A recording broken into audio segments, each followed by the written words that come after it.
and the whole world said for the first time ever that the way this president has responded to this crisis has been absolutely tragic. And so, folks, I will take care of this. I will end this. I will make sure we have a plan.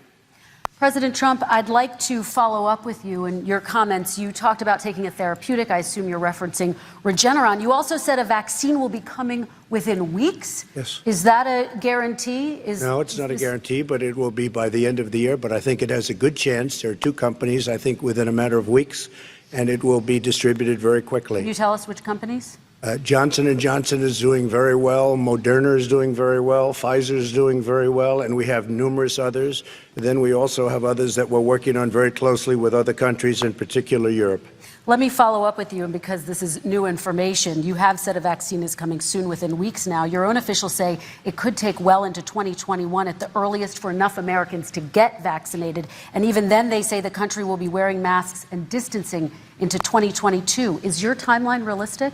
No, I think my timeline is going to be more accurate. I don't know that they're counting on the military the way I do, but we have our generals lined up, one in particular that's the head of logistics. And this is a very easy distribution for him. He's ready to go as soon as we have the vaccine. And we expect to have 100 million vials. As soon as we have the vaccine, he's ready to go. Vice President Biden, your reaction, and just 40% of Americans say they would definitely agree to take a coronavirus vaccine if it was approved by the government. What steps would you take to give Americans confidence in a vaccine if it were approved? Make sure it's totally transparent. Have the scientists of the world see it, know it, look at it. Go through all the processes. And by the way, this is the same fellow who told you this is going to end by Easter last time. This is the same fellow who told you that, don't worry, we're going to end this by the summer. We're about to go into a dark winter. And he has no clear plan, and there's no prospect that there's going to be a vaccine available for the majority of the American people before the middle of next year. President Trump, your reaction, he says you have no plan. We're going to have a dark winter at all. We're opening up our country. We've learned and studied and understand the disease, which we didn't at the beginning. When I closed and banned China from coming in heavily infected, and then ultimately Europe, but China was in January. Months later, he was saying I was xenophobic. I did it too soon. Now he's saying, oh, I should have, moved quicker. But he didn't move quicker. He was months behind me, many months behind me. And frankly, he ran the H1N1 swine flu, and it was a total disaster, far less lethal, but it was a total disaster. Had that had this kind of numbers, 700,000 people would be dead right now, but it was a far less lethal disease. Look, his own person who ran that for him, who, as you know, was his chief of staff, said it was catastrophic. It was horrible. We didn't know what we were doing. Now he comes up and he tells us how to do this. Also, everything that he said about the way every single move that he said we should make, that's what we've done. We've done all of it. But he was way behind us. Vice President Biden, your response. My response is he is xenophobic, but not because he shut down access from China. And he did it late after 40 countries had already done that. In addition to that, what he did, he made sure that we had 44 people that were in there in China trying to get to Wuhan to determine what exactly the source was. What did the president say in January? He said, no, he said, he's being transparent. The president of China is being transparent. We owe him a debt of gratitude. We have to thank him. And then what happened was we started talking about using the Defense Act to make sure we go out and get whatever is needed out there to protect people. And again, I go back to this. He had nothing. He did virtually nothing. And then he gets out of the hospital and he talks about don't worry, it's all going to be over soon. Come on. There's not another serious scientist in the world who thinks it's going to be over soon. President Trump, your reaction? I say over soon. I say we're learning to live with it. We have no choice. We can't lock ourselves up in a basement like Joe does. He has the ability to lock himself up. I don't know. He's obviously made a lot of money someplace, but he has this thing about living in a basement. People can't do that. By the way, I, as the president, couldn't do that. I'd love to put myself in the basement or in a beautiful room in the White House and go away for a year and a half until it disappears. I can't do that. And Kirsten, every meeting I had, and I'd meet a lot of families, including Gold Star families and military families, every meeting I had, and I had to meet them. I had to. It would be horrible to have canceled everything. I said, This is dangerous. And you catch it. And, I caught it. I learned a lot. Great doctors, great hospitals. And now I recovered. 99.9 of young people recover. 99% of people recover. We have to recover. We can't close up our nation. We have to open our school, and we can't close up our nation, or you're not going to have a nation. And of course, the CDC has said young people can get sick with COVID-19 and can pass it. Vice President Biden, I want to talk broadly about strategy, though. Can I respond to that? 30 seconds, please, and then I have a question. No, number one, he says that we're learning to live with it. People are learning to die with it. You folks home will have an empty chair at the kitchen table this morning. That man or wife going to bed tonight and reaching over to try to touch out of habit where their wife or husband was, is gone. Learning to live with it. Come on. We're dying with it because he has never said, you said it's dangerous. When's the last time? Is it really dangerous still? Are we dangerous? You tell the people it's dangerous now? What should they do about the danger? And you say, I take no responsibility. Let me talk about your two. Excuse me, I take full responsibility.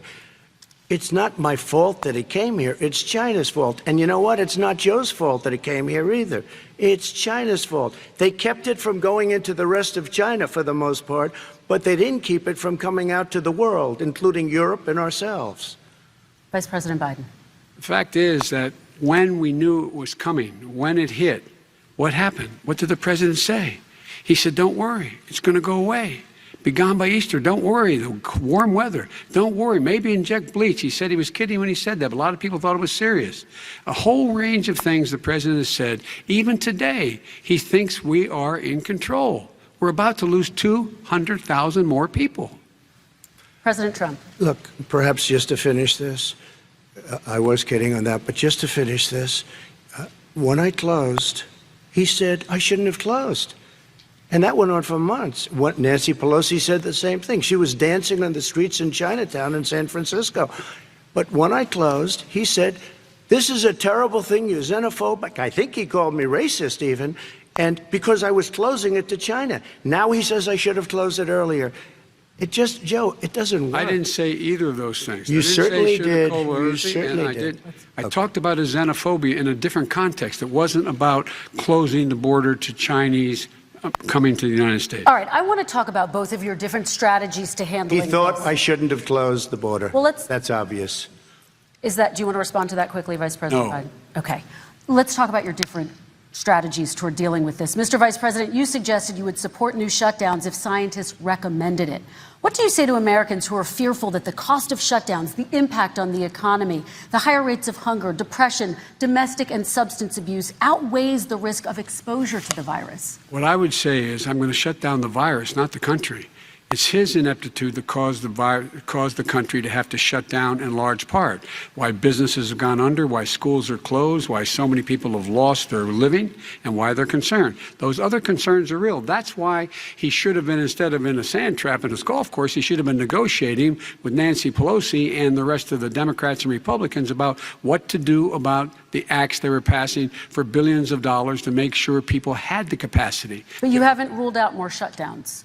Well, no, I'm not shutting down the nation, but look, you need standards. The standard is if you have a reproduction rate in a community that's above a certain level, everybody says, slow up, more social distancing, do not open bars and do not open gymnasiums, do not open until you get this under control, under more control. But when you do open, give the people the capacity to be able to open and have the capacity to do it safely. For example, schools. Schools, they need a lot of money to open. They need to deal with ventilation systems. They need to deal with smaller classes, more teachers, more pods. And he's refused to support that money, or at least up to now. Let's talk about schools. President Trump, I think we have to respond, if I might. Please, and then I have a follow-up. Thank you, and I appreciate that. Look, all he does is talk about shutdowns, but forget about him. His Democrat governors, Cuomo in New York, you look at what's going on in California, you look at Pennsylvania, North Carolina, Democrats all, they're shut down so tight and they're dying. They're dying. And he supports all these people. All he talks about is shutdowns. No, we're not going to shut down, and we have to open our schools. And it's like, as an example, I have a young son. He also tested positive. By the time I spoke to the doctor the second time, he was fine. It just went away. Young people, I guess it's their immune system. Let me follow up with you, President Trump. You've demanded schools open in person and insist they can do it safely. But just yesterday, Boston became the latest city to move its public school system entirely online after a coronavirus spike. What is your message to parents who worry that sending their children to school will endanger not only their kids, but also their teachers and families? I want to open the schools. The transmittal rate to the teachers is very small, but I want to open the schools. We have to open our country. We're not going to have a country. You can't do this. We can't keep this country closed. This is a massive country with a massive economy. People are losing their jobs. They're committing suicide. There's depression, alcohol, drugs at a level that nobody's ever seen before. There's abuse, tremendous abuse. We have to open our country. You know, I've said it often. The cure cannot be worse than the problem itself. And that's what's happening. And he wants to close down. He'll close down the country if one person in our massive bureaucracy says we should close it down. Vice President Biden, your response. Simply not true. We ought to be able to walk and chew gum at the same time. We ought to be able to safely open, but when they need resources to open. You need to be able to, for example, if you're going to open a business, have social distancing within the business. You need to have, if you have a restaurant, you need to have plexiglass dividers so people cannot infect one another. You need to be in a position where you can take testing rapidly and know whether a person is in fact infected. You need to be able to trace. You need to be able to provide all the resources that are needed to do this. And that is not inconsistent with saying that we're going to make sure that we can open safely. And by the way, all you teachers out there, not that many of you are going to die, so don't worry about it. Come on. President Trump, let me follow up with you quickly. By the way, I will say this. If you go and look at what's happened to New York, it's a ghost town. It's a ghost town. And when you talk about plexiglass, these are restaurants that are dying. These are businesses with no money. Putting up plexiglass is unbelievably expensive, and it's not the answer. I mean, you're going to sit there in a cubicle wrapped around with plastic. These are businesses that are dying, Joe. You can't do that to people. You just can't. Take a look at New York and what's happened to my wonderful city for so many years. I loved it. It was vibrant. It's dying. Everyone's leaving New York. Take a look at what New York has done in terms of turning the curve down in terms of the number of people dying. And I don't look at this in terms of the way he does. Blue states and red states. They're all the United States. And look at the states that are having such a spike in the coronavirus. They're the red states. They're the states in the Midwest. They're the states in the upper Midwest. That's where the spike is occurring significantly. But they're all Americans. They're all Americans. And what we have to do is say, wear these masks, number one. Make sure we get the help that the businesses need that has money's already been passed to do that. It's been out there since the beginning of the summer, and nothing's happened. President, New York has lost more than 40,000 people, 11,000 people in nursing homes. President Trump, what about... When you say spike, take a look at what's happening in Pennsylvania, where they've had it closed. Take a look at what's happening with your friend in Michigan, where her husband's the only one allowed to do anything. It's been like a prison. Now it was just ruled unconstitutional. Take a look at North Carolina. They're having spikes, and they've been closed. And they're getting killed financially. We can't let that happen, Joe. You can't let that happen. We have to open up. And we understand the disease. We have to protect our seniors. We have to protect our elderly. We have to protect especially our seniors with heart problems and diabetes problems. And we will protect them. We have the best testing in the world by far. That's why we have so many cases. Let me follow up with you before we move on to our next section. President Trump, this week you called Dr. Anthony Fauci, the nation's best-known infectious disease expert, quote, a disaster. You described him and other medical experts as, quote, idiots. If you're not listening to them, who are you listening to as you fight this? I'm listening to all of them, including Anthony. I get along very well with Anthony. But he did say, don't wear masks. He did say, as you know, this is not going to be a problem. I think he's a Democrat, but that's okay. He said, this is not going to be a problem. We are not going to have a problem at all. When Joe says that, I said, Anthony Fauci said, and others, and many others, and I'm not knocking him a lot. Nobody knew. Look, nobody knew what this thing was. Nobody knew where it was coming from, what it was. We've learned a lot. But Anthony said, don't wear masks. Now he wants to wear masks. Anthony also said, if you look back, exact words, here's his exact words, this is no problem. This is going to go away soon. So he's allowed to make mistakes. He happens to be a good person. Vice President Biden, your response quickly, and then we're going to move on to the next section. My response is that think about what the president knew in January and didn't tell the American people. He was told this was a serious virus that spread in the air, and it was much worse than the flu. He went on record and said to one of your colleagues, recorded, that in fact he knew how dangerous it was, but he didn't want to tell us. He didn't want to tell us because he didn't want us to panic. He didn't want us, Americans don't panic.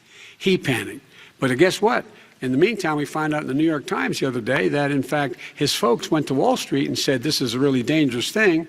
And a memo out of that meeting, not from his administration, but from some of the brokers, said sell short because we got to get moving.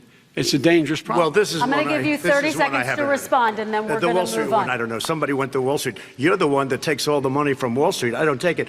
You have raised a lot of money, tremendous amounts of money. And every time you raise money, deals are made, Joe. I could raise so much more money. As president and as somebody that knows most of those people, I could call the heads of Wall Street, the heads of every company in America. I would blow away every record, but I don't want to do that because it puts me in a bad position. And then you bring up Wall Street. You shouldn't be bringing up Wall Street because you're the one that takes the money from Wall Street, not me. I could blow away your records that, like you wouldn't believe. We don't need money. We have plenty of money. In fact, we beat Hillary Clinton with a tiny fraction of the money that she was able to. All right, gentlemen, we're going to move on. Don't tell me about Wall Street. Average contribution, $43. All right, we're going to move on to our next section, which is national security. And I do want to start with the security of our elections and some breaking news from overnight. Just last night, top intelligence officials confirmed again that both Russia and Iran are working to influence this election. Both countries have obtained U.S. voter registration information, these officials say, and Iran sent intimidating messages to Florida voters. This question goes to you, Mr. Vice President. What would you do to put an end to this threat? You have 2 minutes uninterrupted. I made it clear, and I ask everyone else to take the pledge. I made it clear that any country, no matter who it is, that interferes in American elections will pay a price. They will pay a price. And it's been overwhelmingly clear this election, I won't even get into the last one, this election, that Russia has been involved, China has been involved to some degree, and now we learn that Iran is involved. They will pay a price if I'm elected. They're interfering with American sovereignty. That's what's going on right now. They're interfering with American sovereignty. And to the best of my knowledge, I don't think the president said anything to Putin about it. I don't think he's talking to them a lot. I don't think he said a word. I don't know why he hadn't said a word to Putin about it. And I don't know what he has recently said, if anything, to the Iranians. My guess is he'd probably be more outspoken with regard to the Iranians. But the point is this, folks. We are in a situation where we have foreign countries trying to interfere in the outcome of our election. His own national security advisor told him that what is happening with his buddy, I will. His buddy, Rudy Giuliani, he's being used as a Russian pawn. He's being fed information that is Russian, that is not true. And then what happens? Nothing happens. And then you find out that everything that's going on here about Russia is wanting to make sure that I do not get elected the next president of the United States because they know I know them and they know me. I don't understand why this president is unwilling to take on Putin when he's actually paying bounties to kill American soldiers in Afghanistan, when he's engaged in activities that are trying to destabilize all of NATO. I don't know why he doesn't do it, but it's worth asking the question, why isn't that being done? Any country that interferes with us will, in fact, pay a price because they're affecting our sovereignty. President Trump, same question to you. Let me ask the question. You're going to have 2 minutes to respond. For 2 elections in a row now, there has been substantial interference from foreign adversaries. What would you do in your next term to put an end to this? 2 minutes uninterrupted. Well, let me respond to the first part, as Joe answered. Joe got $3.5 million from Russia, and it came through Putin because he was very friendly with the former mayor of Moscow, and it was the mayor of Moscow's wife, and you got $3.5 million. Your family got $3.5 million, and someday you're going to have to explain why did you get 3.5. I never got any money from Russia. I don't get money from Russia. Now, about your thing last night, I knew all about that, and through John Ratcliffe, who is fantastic, DNI, he said, the one thing that's common to both of them, they both want you to lose, because there has been nobody tougher to Russia. Between the sanctions, nobody tougher than me on Russia. Between the sanctions, between all of what I've done with NATO, I've got the NATO countries to put up an extra $130 billion, going to $420 billion a year. That's to guard against Russia.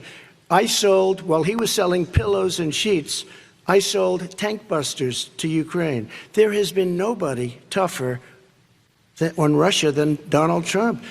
And I'll tell you, they were so bad. They took over the submarine port. You remember that very well. During your term, during you and Barack Obama, they took over a big part of what should have been Ukraine. You handed it to them, but you were getting a lot of money from Russia. They were paying you a lot of money, and they probably still are. But now, with what came out today, it's even worse. All of the emails, the horrible emails of the kind of money that you were raking in, you and your family. And Joe, you were vice president when some of this was happening, and it should have never happened. And I think you owe an explanation to the American people. Why is it? Somebody just had a news conference a little while ago who was essentially supposed to work with you and your family, but what he said was damning. And regardless of me, I think you have to clean it up and talk to the American people. Maybe you can do it right now. Vice President Biden, you may respond. 30 seconds. And then I do want to follow up on the election security. I have not taken a penny from any foreign source ever in my life. We learned that this president paid 50 times the tax in China, has a secret bank account with China, does business in China, and in fact is talking about me taking money. I have not taken a single penny from any country whatsoever, ever. Number one. Number two, this is a president, I have released all of my tax returns, 22 years, go look at them, 22 years of my tax return. You have not released a single solitary year of your tax return. What are you hiding? Why are you unwilling? The foreign countries are paying you a lot.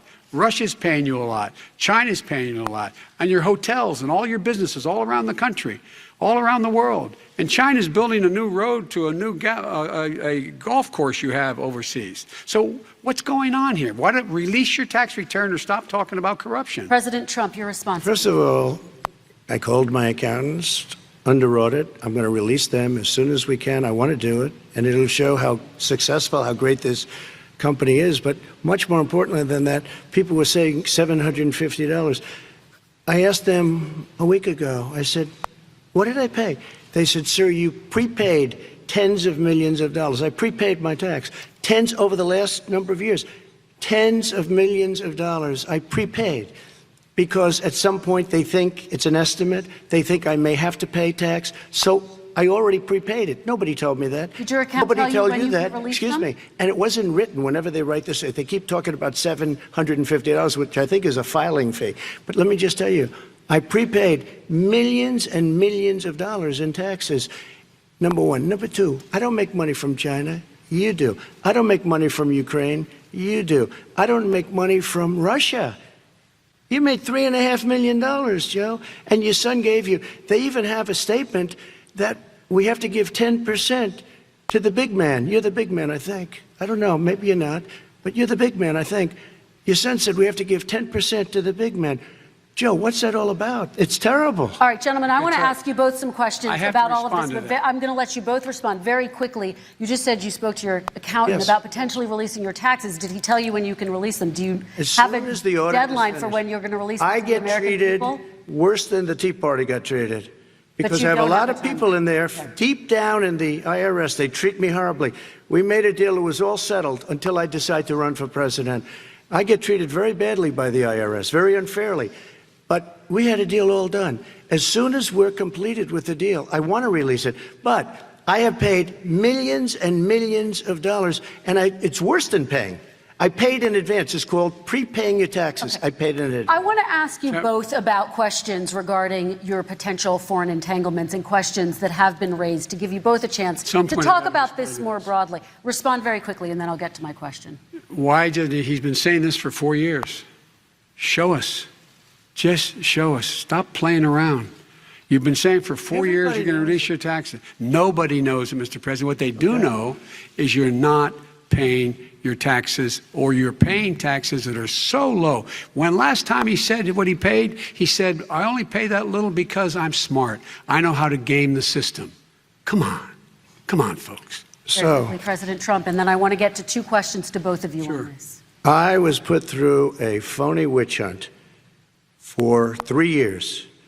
It started before I even got elected. They spied on my campaign. No president should ever have to go through what I went through. Let me just say this. Mueller and 18 angry Democrats and FBI agents all over the place spent $48 million. They went through everything I had, including my tax returns, and they found absolutely no collusion and nothing wrong.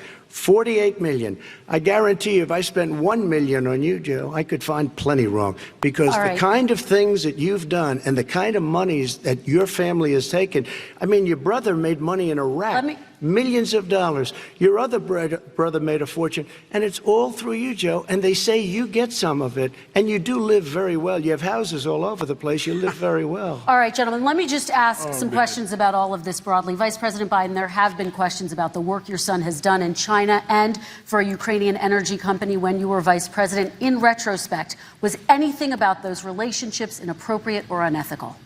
Nothing was unethical. Here's what the deal. With regard to Ukraine, we had this whole question about whether or not, because he was on the board, I later learned of a Burisma, a company, that somehow I had done something wrong. Yet every single solitary person, when he was going through his impeachment, testifying under oath who worked for him, said, I did my job impeccably. I carried out U.S. policy. Not one single solitary thing was out of line. Not a single thing, number one. Number two, the guy who got in trouble in Ukraine was this guy trying to bribe the Ukrainian government to say something negative about me, which they would not do and did not do because it never, ever, ever happened. My son has not made money in terms of this thing about, what are you talking about, China. I have not had, the only guy who made money from China is this guy. He's the only one. Nobody else has made money from China. President Trump, let me ask my question to you. But could I just one thing? Very quickly. His son didn't have a job for a long time, was sadly no longer in the military service. I won't get into that. And he didn't have a job. As soon as he became vice president, Burisma, not the best reputation in the world. I hear they paid him $183,000 a month. Listen to this. $183, and they gave him a $3 million upfront payment. All right. And he had no energy. I'm going to let the Vice President That's respond to that quickly, and then dishonest. I need to get to a question to you. Very No quickly, basis for that. Everybody investigated that. No one said anything he did was wrong in Ukraine. Okay, President Trump, this is for you. Since you took office, you've never divested from your business. You've personally promoted your properties abroad. A report this week, which was referenced, does indicate that your company has a bank account in China. So how can voters know that you don't have any foreign conflicts of interest? I have many bank accounts, and they're all listed, and they're all over the place. I mean, I was a businessman doing business. The bank account you're referring to, which is everybody knows about it, it's listed. The bank account was in 2013. That's when it was. It was opened it was closed in 2015, I believe. And then I decided, because I was thinking about doing a deal in China like millions of other people.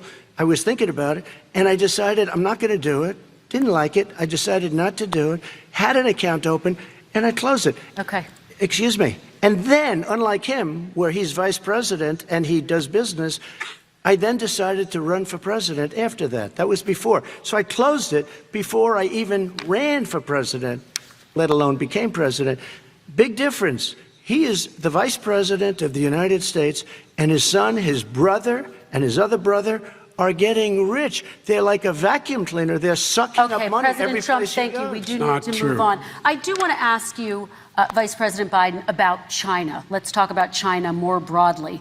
There have, of course, President Trump has said that they should pay for not being fully transparent in regards to the coronavirus. If you were president, would you make China pay? And please be specific. What would that look like? What I'd make China do is play by the international rules, not like he has done. He has caused the deficit of China to go up, not down, with China, up, not down. We are making sure that in order to do business in China, you have to give all your intellectual property. You have to have a partner in China. It's 51%. We would not do that at all, number one. Number two, we're in a situation where China would have to play by the rules internationally as well. When I met with Xi, when I was still vice president, he said we're setting up air identification zones in the South China Sea. You can't fly through them. I said we're going to fly through them. We just flew B-52, B-1 bombers through it. We're not going to pay attention. They have to play by the rules. And what's he do? He embraces guys like the thugs like in North Korea and the Chinese president and Putin and others, and he pokes his finger in the eye of all of our friends, all of our allies. We make up we're 25% of the world's economy. We need to be having the rest of our friends with us saying to China, these are the rules. You play by them or you're going to pay the price for not paying by them economically. That's the way I will run it. And that's what we did in upholding steel tariffs and a range of other things when we were president and vice president. All right, let's talk about North Korea. Excuse me, no, I have to respond to that. Okay. Very quickly, and then we're going to move on to North Korea. With $1.5 billion from China to manage after spending 10 minutes in office and being in Air Force Two, number one. Number two, there's a very strong email talking about your family wanting to make $10 million a year for introductions. President Trump, on China policy, though, what specifically are you going to do? What specifically are you going to do to make China pay? You've said you're going to make them pay. First of all, China is paying. They're paying billions and billions of dollars. I just gave $28 billion. New sanctions? I just gave $28 billion to our farmers. Taxpayers' money. It's what? Taxpayers' money. Didn't come from China. You know the taxpayer is, it's called China. China paid $28 billion, and you know what they did to pay it, Joe? They devalued their currency, and they also paid up. And you know who got the money? Our farmers, our great farmers, because they were targeted. You never charged them anything. Also, I charged them 25% on dumped steel because they were killing our steel industry. We were not going to have a steel industry. Okay. And now we have a steel industry. Okay, Vice President Biden, your response, please. My response is, look, this isn't about, there's a reason why he's bringing up all this malarkey. There's a reason for it. He doesn't want to talk about the substantive issues. It's not about his family and my family. It's about your family. And your family's hurting badly. If you're making less than, if you're a middle-class family, you're getting hurt badly right now. You're sitting at the kitchen table this morning deciding, well, we can't get new tires, they're bald because we have to wait another month or so. Or are we going to be able to pay the mortgage? Or who's going to tell her she can't go back to community college? They're the decisions you're making in the middle-class families like I grew up in Scranton and Claymont. They're in trouble. We should be talking about your families, but that's the last thing he wants to talk about. I want to talk about North Korea. I do want to turn to 10 seconds, Mr. President. 10 seconds. That's a typical political statement. Let's get off this China thing, and then he looks, the family, around the table, everything. Just a typical politician when I see that. Let's talk about North Korea. I'm not a typical Korea politician. Okay, that's why I got elected. Let's get off the subject of China. Let's talk sitting around the table. All right. Come on, Joe, you can do better. We're going to talk about North Korea now. President Trump, you've met with North Korean leader Kim Jong-un 3 times. You've talked about your beautiful letters with him. You've touted the fact that there hasn't been a war or a long-range missile test. And yet North Korea recently rolled out its biggest ever intercontinental ballistic missile and continues to develop its nuclear arsenal. Do you see that as a betrayal of the relationship you forged? Just 30 seconds here because we need to get on to the next So when I met with Barack Obama, we sat in the White House right at the beginning, had a great conversation. It was supposed to be 15 minutes, and it was well over an hour. He said the biggest problem we have with North Korea. He indicated we will be in a war with North Korea. Guess what? It would be a nuclear war, and he does have plenty of nuclear capability. In the meantime, I have a very good relationship with him. Different kind of a guy, but he probably thinks the same thing about me. We have a different kind of a relationship. We have a very good relationship, and there's no war. And, you know, about 2 months ago, he broke into a certain area. They said, oh, there's going to be trouble. I said, no, they're not, because he's not going to do that. And I was right. Look, instead of being in a war where millions of people, Seoul, you know, is 25 miles away, Millions and millions, 32 million people in Seoul. Millions of people would be Okay. dead right now. President We Trump, don't have that's a war, 30 and I have a seconds. good Thank relationship. you. Vice President Biden, to you. North Korea conducted 4 nuclear tests under the Obama administration. Why do you think you would be able to rein in this persistent threat? Because I'd make it clear, which we were making clear to China, they had to be part of the deal. Because here's I made it clear, and as a spokesperson of the administration when I went to China, that they said, why are you moving your missile defense up so close? Why are you moving more forces here? Why are you continuing to do military maneuvers with South Korea? I said, because North Korea is a problem, and we're going to continue to do it so we can control them. We're going to make sure we can control them and make sure they cannot hurt us. And so if you want to do something about it, step up and help. If not, it's going to continue. What has he done? He's legitimized North Korea. He's talked about his good buddy, who's a thug, and he talks about how we're better off. And they have much more capable missiles, able to reach U.S. territory much more easily than ever did before. Let me follow up with you, Vice President Biden. You've said you wouldn't meet with Kim Jong-un without preconditions. Are there any conditions under which you would meet with him? On the condition that he would agree that he would be drawing down his nuclear capacity to get the Korean Peninsula should be nuclear-free zone. All right, let's move on to American families. Kristen, they tried Very to quickly, meet with 10 him. seconds, They President. tried to meet with him. He wouldn't do it. He didn't like Obama. He didn't like him. He wouldn't do it. Okay, I know got to for give him a fact they chance to tried. respond to that He before we wouldn't move do on. it. You And know, that's okay.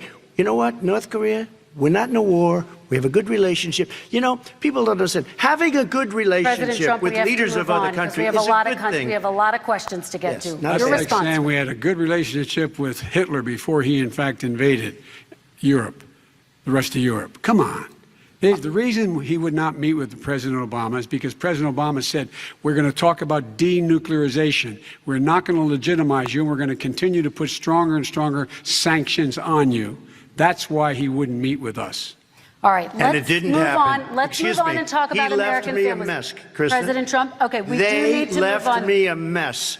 North Korea was a mess. We And need in to fact, move if on you so that remember we the can get first to 2 all or of our 3 other months, questions tonight, there was a President very Trump. dangerous period in my first 3 months before we sort of worked things out a little bit. Okay. There was a they left us a mess. And Obama would be, I think, the first to say it was the single biggest problem he thought that our country. Okay, let's move on to American families and the economy.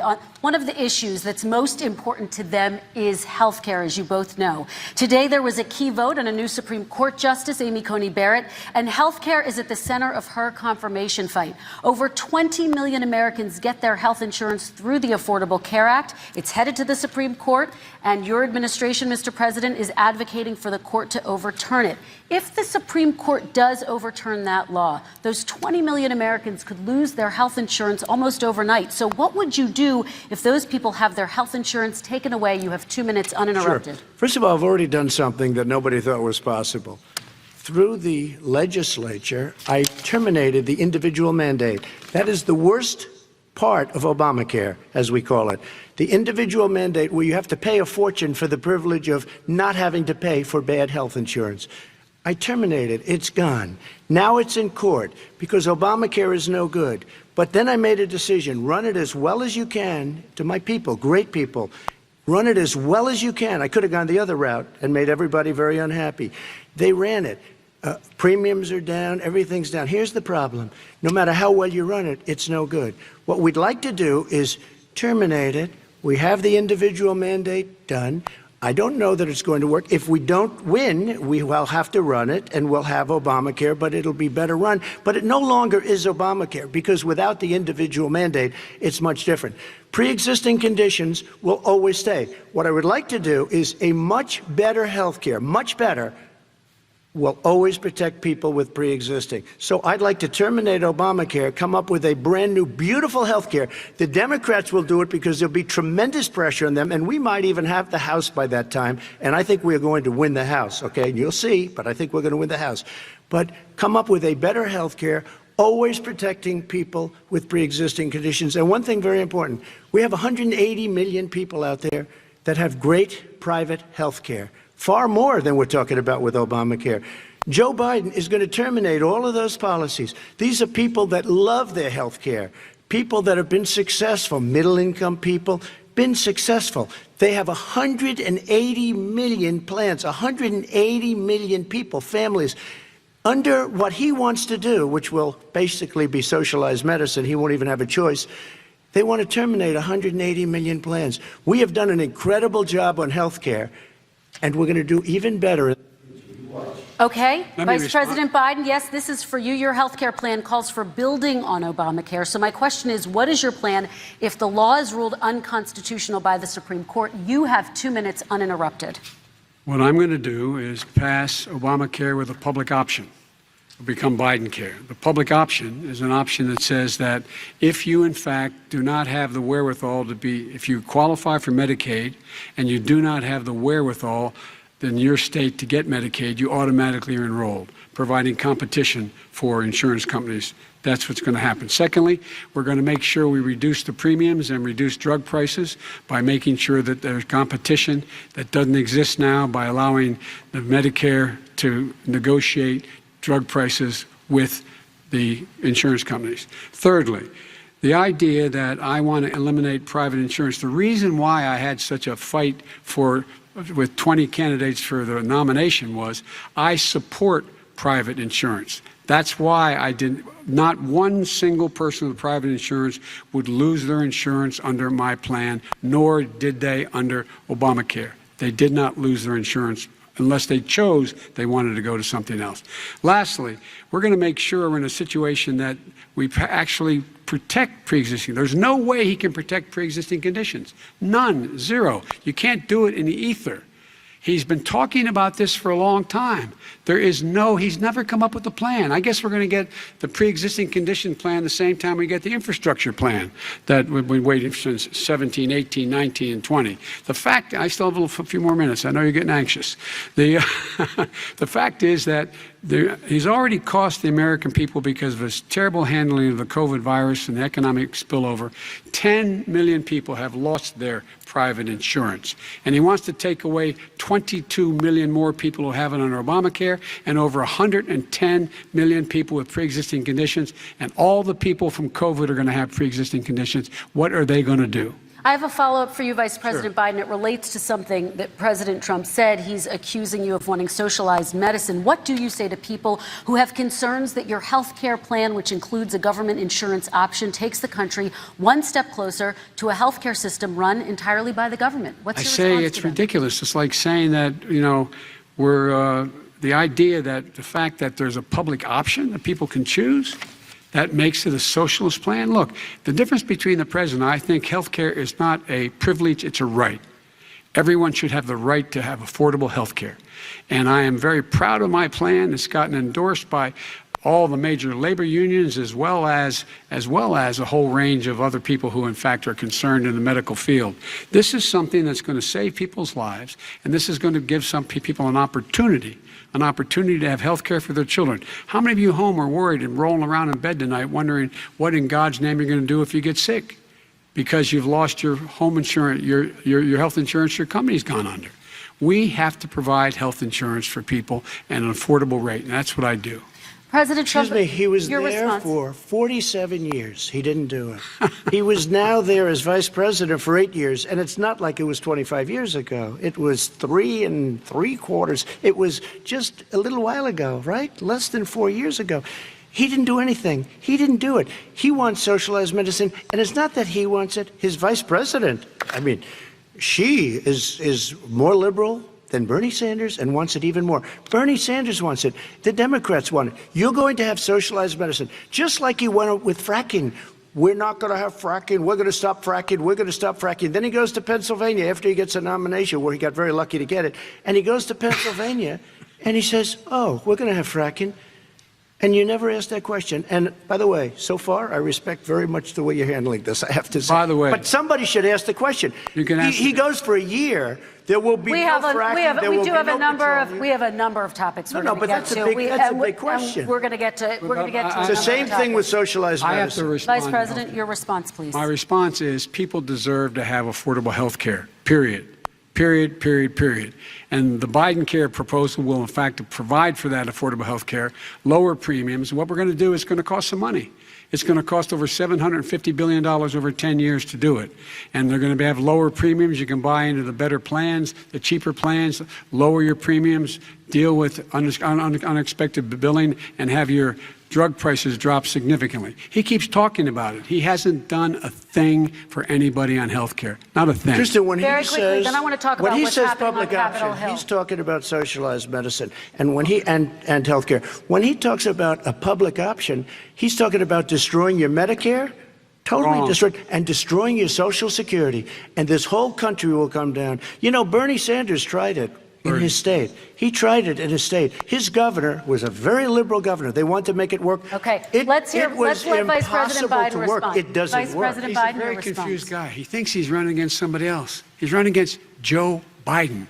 I beat all those other people because I disagreed with them. Joe Biden he's running against. And the idea that we're in a situation that they're going to destroy Medicare, this is the guy that the actuary at Medicare said, if in fact, at Social Security, if in fact he continues to withhold his plan to withhold the tax on Social Security will be bankrupt by 2023 with no way to make up for it. This is the guy who's tried to cut Medicare.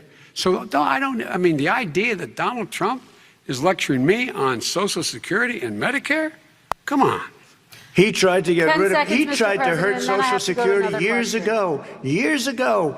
Go back and look at the records. He tried to hurt Social Security years ago. All right, let's move on. I'm going to move on. Mr. Mr. President, I have to move on to the next question. They said or the else stock we're not market going to have will time to boom talk about it. if I'm elected. If he's elected, the stock market will crash. Okay, let's biggest move on to the analysts are next saying question. that. Very quickly. Look, the idea that the stock market is booming is his only measure of what's happening. Where I come from in Scranton and Claymont, the people don't live off of the stock market. Just in the last three years during this crisis, the billionaires in this country made, according to the Wall Street, $700 billion more dollars. $700 billion more dollars, because that's his only measure. What happens to the ordinary people out there? What happens to them? Let's talk about what's happening on Capitol Hill. We're going to move on. 401ks are through the roof. We're going to move on. Stock are through the roof. All right. And he doesn't come from Scranton. That's like he lived there for a short period of time before he even knew it. We're going to move on to the next left. question. And the people of Pennsylvania Let me will move show on you to my that. next question, They gentlemen. understand. As of tonight, more than 12 million people are out of work. And as of tonight, 8 million more Americans have fallen into poverty, and more families are going hungry every day. Those hit hardest are women and people of color. They see Washington fighting over a relief bill. Mr. President, why haven't you been able to get them the help they need? 30 seconds here. Because Nancy Pelosi doesn't want to approve it. I do. But you're the president. I do, but I still have to get. Unfortunately, that's one of the reasons I think we're going to take over the House, because of her. Nancy Pelosi doesn't want to approve anything because she'd love to have some victories on a date called November 3rd. Nancy Pelosi does not want to approve it. We are ready, willing, and able to do something. Don't forget, we've already approved 3 plans, and it's gone through, including the Democrats, in all fairness. This one she doesn't want. It's near the election because she thinks it helps her politically. I think it hurts her politically. All right, Mr. Vice President. The Republican leader in the United States Senate said he can't pass it. He will not be able to pass it. He does not have Republican votes. Why isn't he talking to his Republican friends? Let me follow up with you, Vice President. we made a Biden, deal, because the Republicans let me will ask pass Vice it. President Biden a question. You are the leader of the Democratic Party. Why have you not pushed the Democrats to get a deal for the American people? Well, I have, and they have pushed it. Look, they passed this act all the way back in the beginning of the summer. This is like it's not new. It's been out there. This HEROES Act has been sitting there. And look at what's happening. When I was in charge of the Recovery Act with $800 billion, I was able to get $145 billion to local communities that have to balance their budgets and states that have to balance their budgets, so then have to fire firefighters, teachers, first responders, law enforcement officers, so they can keep their cities and counties running. He will not support that. They have not done a thing for them. And Mitch McConnell said, let them go bankrupt. Let them go bankrupt. Come on. What's the matter with these guys? The bill that was passed in the House was a bailout of badly run, high crime, Democrat, all run by Democrats, cities and states. It was a way of getting a lot of money, billions and billions of dollars to these kids. It was also a way of getting a lot of money from our people's pockets to people that come into our country illegally. We were going to take care of everything for them. And what that does, and I'd love to do that, I'd love to help them, but what that does, everybody all over the world will start pouring into our country. We can't do it. This was a way of taking care of them. This was a way of spending on things that had nothing to do with COVID, as per your question. But it was really a big bailout for badly run Democrat cities and states. All right, If I get elected, I'm running as a proud Democrat, but I'm going to be an American president. I don't see red states and blue states. What I see is American, United States. And folks, every single state out there finds themselves in trouble. They're going to start laying off, whether they're red or blue, cops, firefighters, first responders, because they have to balance their budget. And the founders were smart. They allowed the federal government to deficit spend to compensate for the United States of America. I want to talk about the minimum wage, gentlemen. Mr. Vice President, we are talking a lot about struggling small businesses and business owners these days. Do you think this is the right time to ask them to raise the minimum wage? You, of course, support a $15 federal minimum wage. I do, because I think one of the things we're going to have to do is we're going to have to bail them out, too. We should be bailing them out now, those small businesses. You got 1 in 6 of them going under. They're not going to be able to make it back. They passed a package that allows us to be able to call PPP. Money is supposed to go to help them do everything from organize how they can deal with their businesses being open safely. Schools, how they can make classrooms smaller, how they can hire more teachers, how they can put ventilation systems in. They need the help.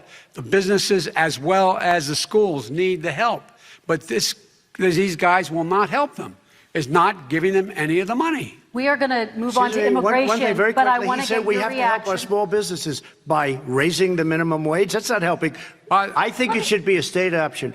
Alabama is different than New York. New York is different from Vermont. Every state is different. It should be a state option. You said very recently. We have to help. It's very important. We have to help our small businesses. How are you helping your small businesses when you're forcing wages? What's going to happen, and what's been proven to happen, is when you do that, these small businesses fire many of their employees. You said very recently you would consider raising the federal minimum wage to $15 an hour. You said recently you would consider raising the federal minimum wage to $15 an hour. Is that still the case? And I would consider it to an extent, but what I really like, in a second administration, but not to a level that's going to put all these businesses out of business. It should be a state option. Look, I've lived in different places. I know different places. They're all different. Some places, $15 is not so bad. In other places, other states, $15 would be Okay, President ruinous. Trump, thank you. Quick response, Vice President Biden. 2 jobs, 1 job, be below poverty. People are making $6, $7, $8 an hour. These first responders, we all clap for as they come down the street because they've allowed us to make it.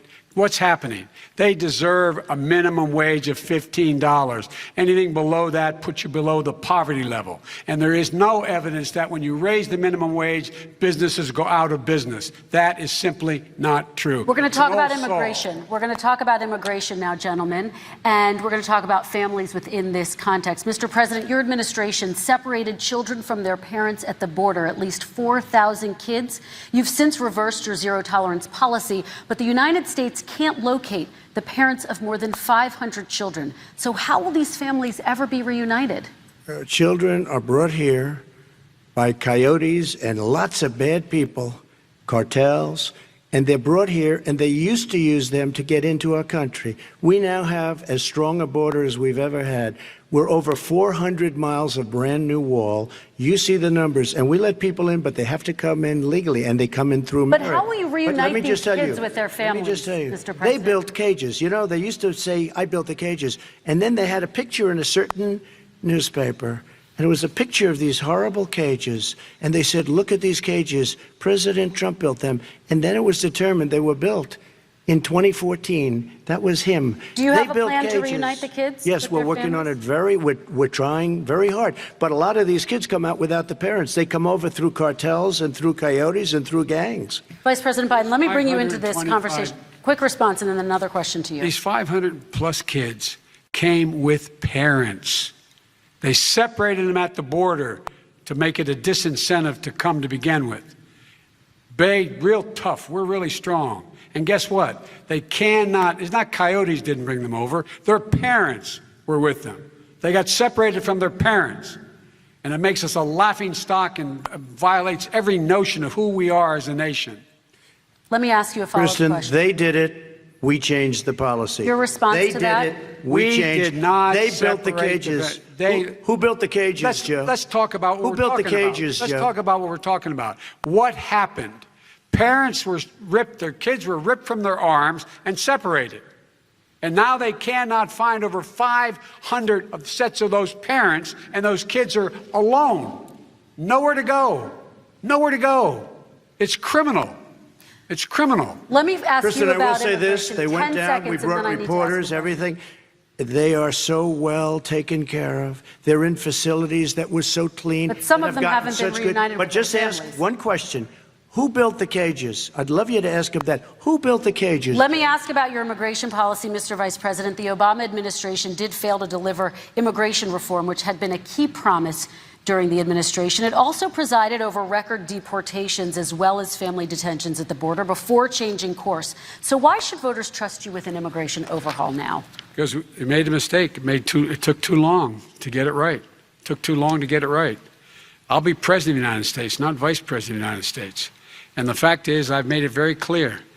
Within 100 days, I'm going to send to the United States Congress a pathway to citizenship for over 11 million undocumented people.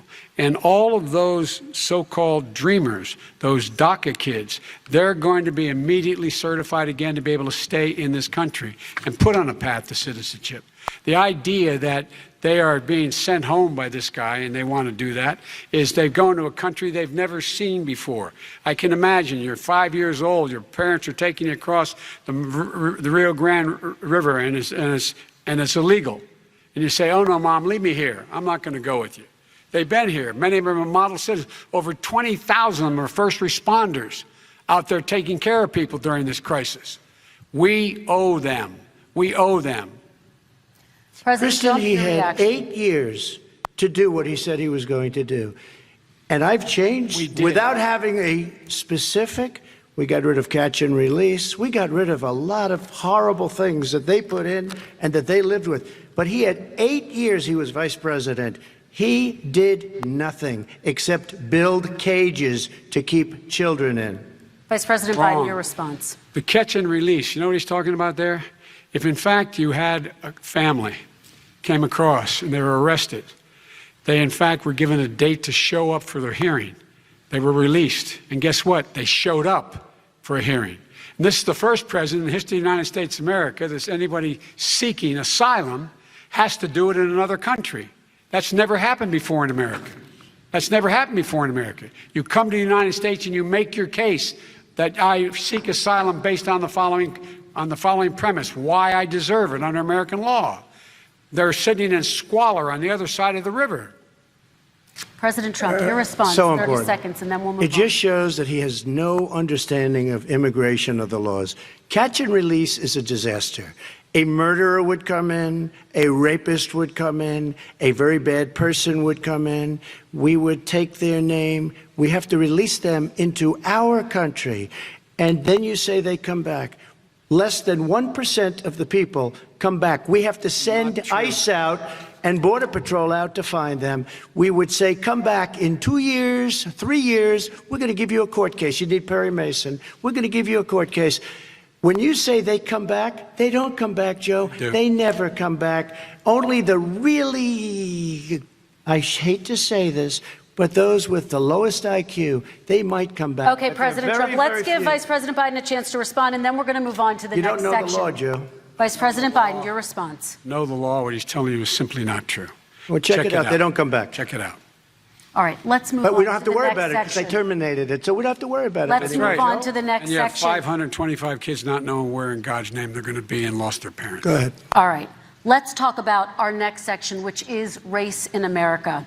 And I want to talk about the way Black and brown Americans experience race in this country. Part of that experience is something called the talk. It happens regardless of class and income. Parents who feel they have no choice but to prepare their children for the chance that they could be targeted, including by the police, for no reason other than the color of their skin. Mr. Vice President, in the next 2 minutes, I want you to speak directly to these families. Do you understand why these parents fear for their children? I do. I do. You know, my daughter is a social worker, and she's written a lot about this. She has a graduate degree from the University of Pennsylvania in social work. And you know, one of the reasons why I ended up working on the east side of Wilmington, Delaware, which is 90% African American, was to learn more about what was going on. I never had to tell my daughter, if she's pulled over, make sure she puts, for a traffic stop, put both hands on top of the wheel and don't reach for the glove box because someone may shoot you. But a black parent, no matter how wealthy or how poor they are, has to teach their child, when you're walking down the street, don't have a hoodie on when you go across the street. Making sure that you, in fact, if you get pulled over, just yes, sir, no, sir, hands on top of the wheel, because you are, in fact, the victim, whether you're a person making $300,000 a year person or someone who's on food stamps. The fact of the matter is, there is institutional racism in America. And we have always said, we've never lived up to it, that we hold these truths to be self-evident. All men and women are created equal. Well, guess what? We have never, ever lived up to it, but we've always constantly been moving the needle further and further to inclusion, not exclusion. This is the first president to come along and says, that's the end of that. We're not going to do that anymore. We have to provide for economic opportunity, better education, better health care, better access to schooling, better access to opportunity to borrow money to start businesses. All the things we can do, and I've laid out a clear plan as to how to do those things, just to give people a shot. It's about accumulating the ability to have wealth as well as it is to be free from violence. President Trump, same question to you, and let me remind you of the question. I would like you to speak directly to these families. Do you understand why these parents fear for their children? Yes, I do. And again, he's been in government 47 years. He never did a thing except in 1994 when he did such harm to the black community. And they were called, and he called them super predators. And he said that. He said it, super predators. And they have never lived that down. 1994, your crime bill, the super predators. Nobody has done more for the black community than Donald Trump. And if you look, with the exception of Abraham Lincoln, possible exception, but the exception of Abraham Lincoln, nobody has done what I've done. Criminal justice reform, Obama and Joe didn't do it. I don't even think they tried because they had no chance at doing it.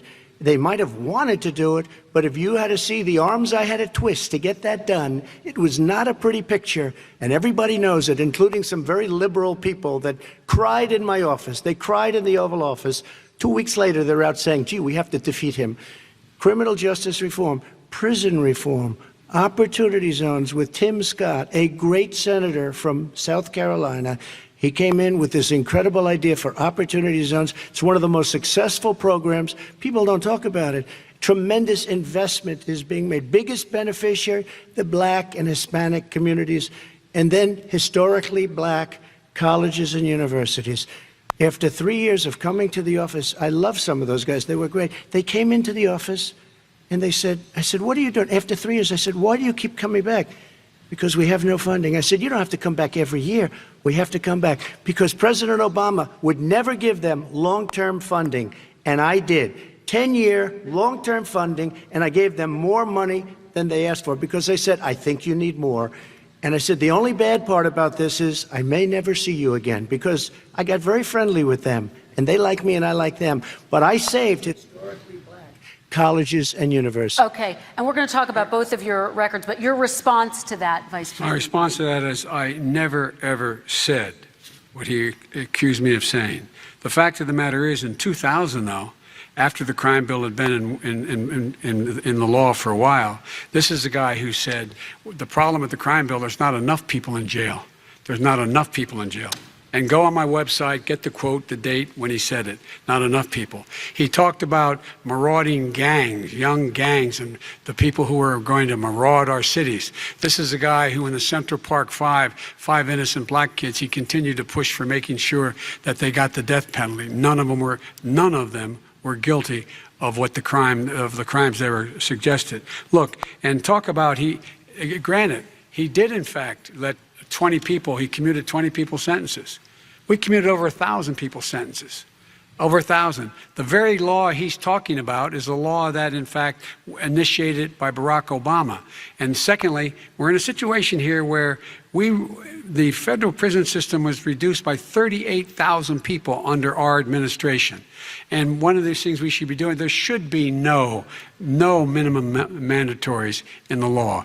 That's why I'm offering $20 billion to states to change their state laws to eliminate minimum mandatories and set up drug courts. No one should be going to jail because they have a drug problem. They should be going to rehabilitation, not to jail. We should fundamentally change the system, and that's what I'm going to do. But why didn't he do it 4 years ago?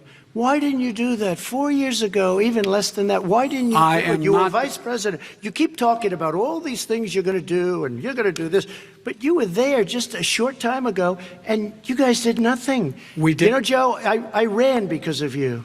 I ran because of Barack Obama, because you did a poor job. If I thought you did a good job, I would have never run. I would have never run. I ran because of you. I'm looking at you now. You're a politician. I ran because of you. All right, Vice President Biden, your response to that, and then I do have some questions for both of you. Well, I tell you what, I hope he does look at me, because what's happening here is, you know who I am, you know who he is, you know his character, you know my character, you know our reputations for honor and telling the truth.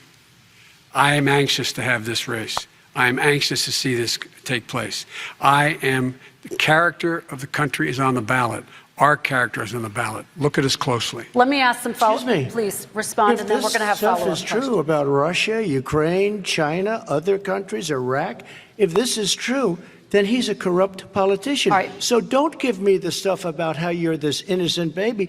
Joe, they're calling you a corrupt politician. Nobody. President Trump, I want to stay on the issue of race. We're talking about the issue. Laptop from hell. President Trump, we're talking about race right now, and I do want to stay on the issue of race. President Trump, I have to respond to that. Please, because look, very quickly. There are 50 former national intelligence folks who said that what he's accusing me of is a Russian plant. They have said that this has all the five former heads of the CIA, both parties, say what he's saying is a bunch of garbage. Nobody believes it except his and his good friend Rudy Giuliani. You mean the laptop is now another Russia hoax? That's exactly what. Is this where you're going? This is where he's going. The laptop is Russia. Gentlemen, I want to stay on the issue of race. You have to be kidding. Here we go again with Russia. We're going to continue on the issue of race. Mr. President, you've described the Black Lives Matter movement as a symbol of hate. You've shared a video of a man chanting white power to millions of your supporters. You've said that black professional athletes exercising their First Amendment rights should be fired. What do you say to Americans who say that kind of language from a president is contributing to a climate of hate and racial strife? Well, you have to understand, the first time I ever heard of Black Lives Matter, they were chanting pigs in a blanket, talking about police. Pigs, talking about our police. Pigs in a blanket, fry them like bacon. I said, that's a horrible thing. And they were marching down the street. And that was my first glimpse of Black Lives Matter. I thought it was a terrible thing. As far as my relationships with all people, I think I have great relationships with all people. I am the least racist person in this room. Well, what do you say to Americans who are concerned by that rhetoric? I don't know. I don't know what to say. I got criminal justice reform done and prison reform and opportunity zones. I took care of black colleges and universities. I don't know what to say. They can say anything. They can say anything. It makes me sad because I am the least racist person. I can't even see the audience because it's so dark. But I don't care who's in the audience. I'm the least racist person in this room. Okay. Vice President Biden, let me ask you very quickly, and then I have a follow-up question for you. Abraham Lincoln here is one of the most racist presidents we've had in modern history. He pours fuel on every single racist fire. every single one. Started off his campaign coming down the escalator saying he's going to get rid of those Mexican rapists. He's banned Muslims because they're Muslims. He has moved around and made everything worse across the board. He says about the poor boys, last time we were on stage here, he said, I told them to stand down and stand ready. Come on.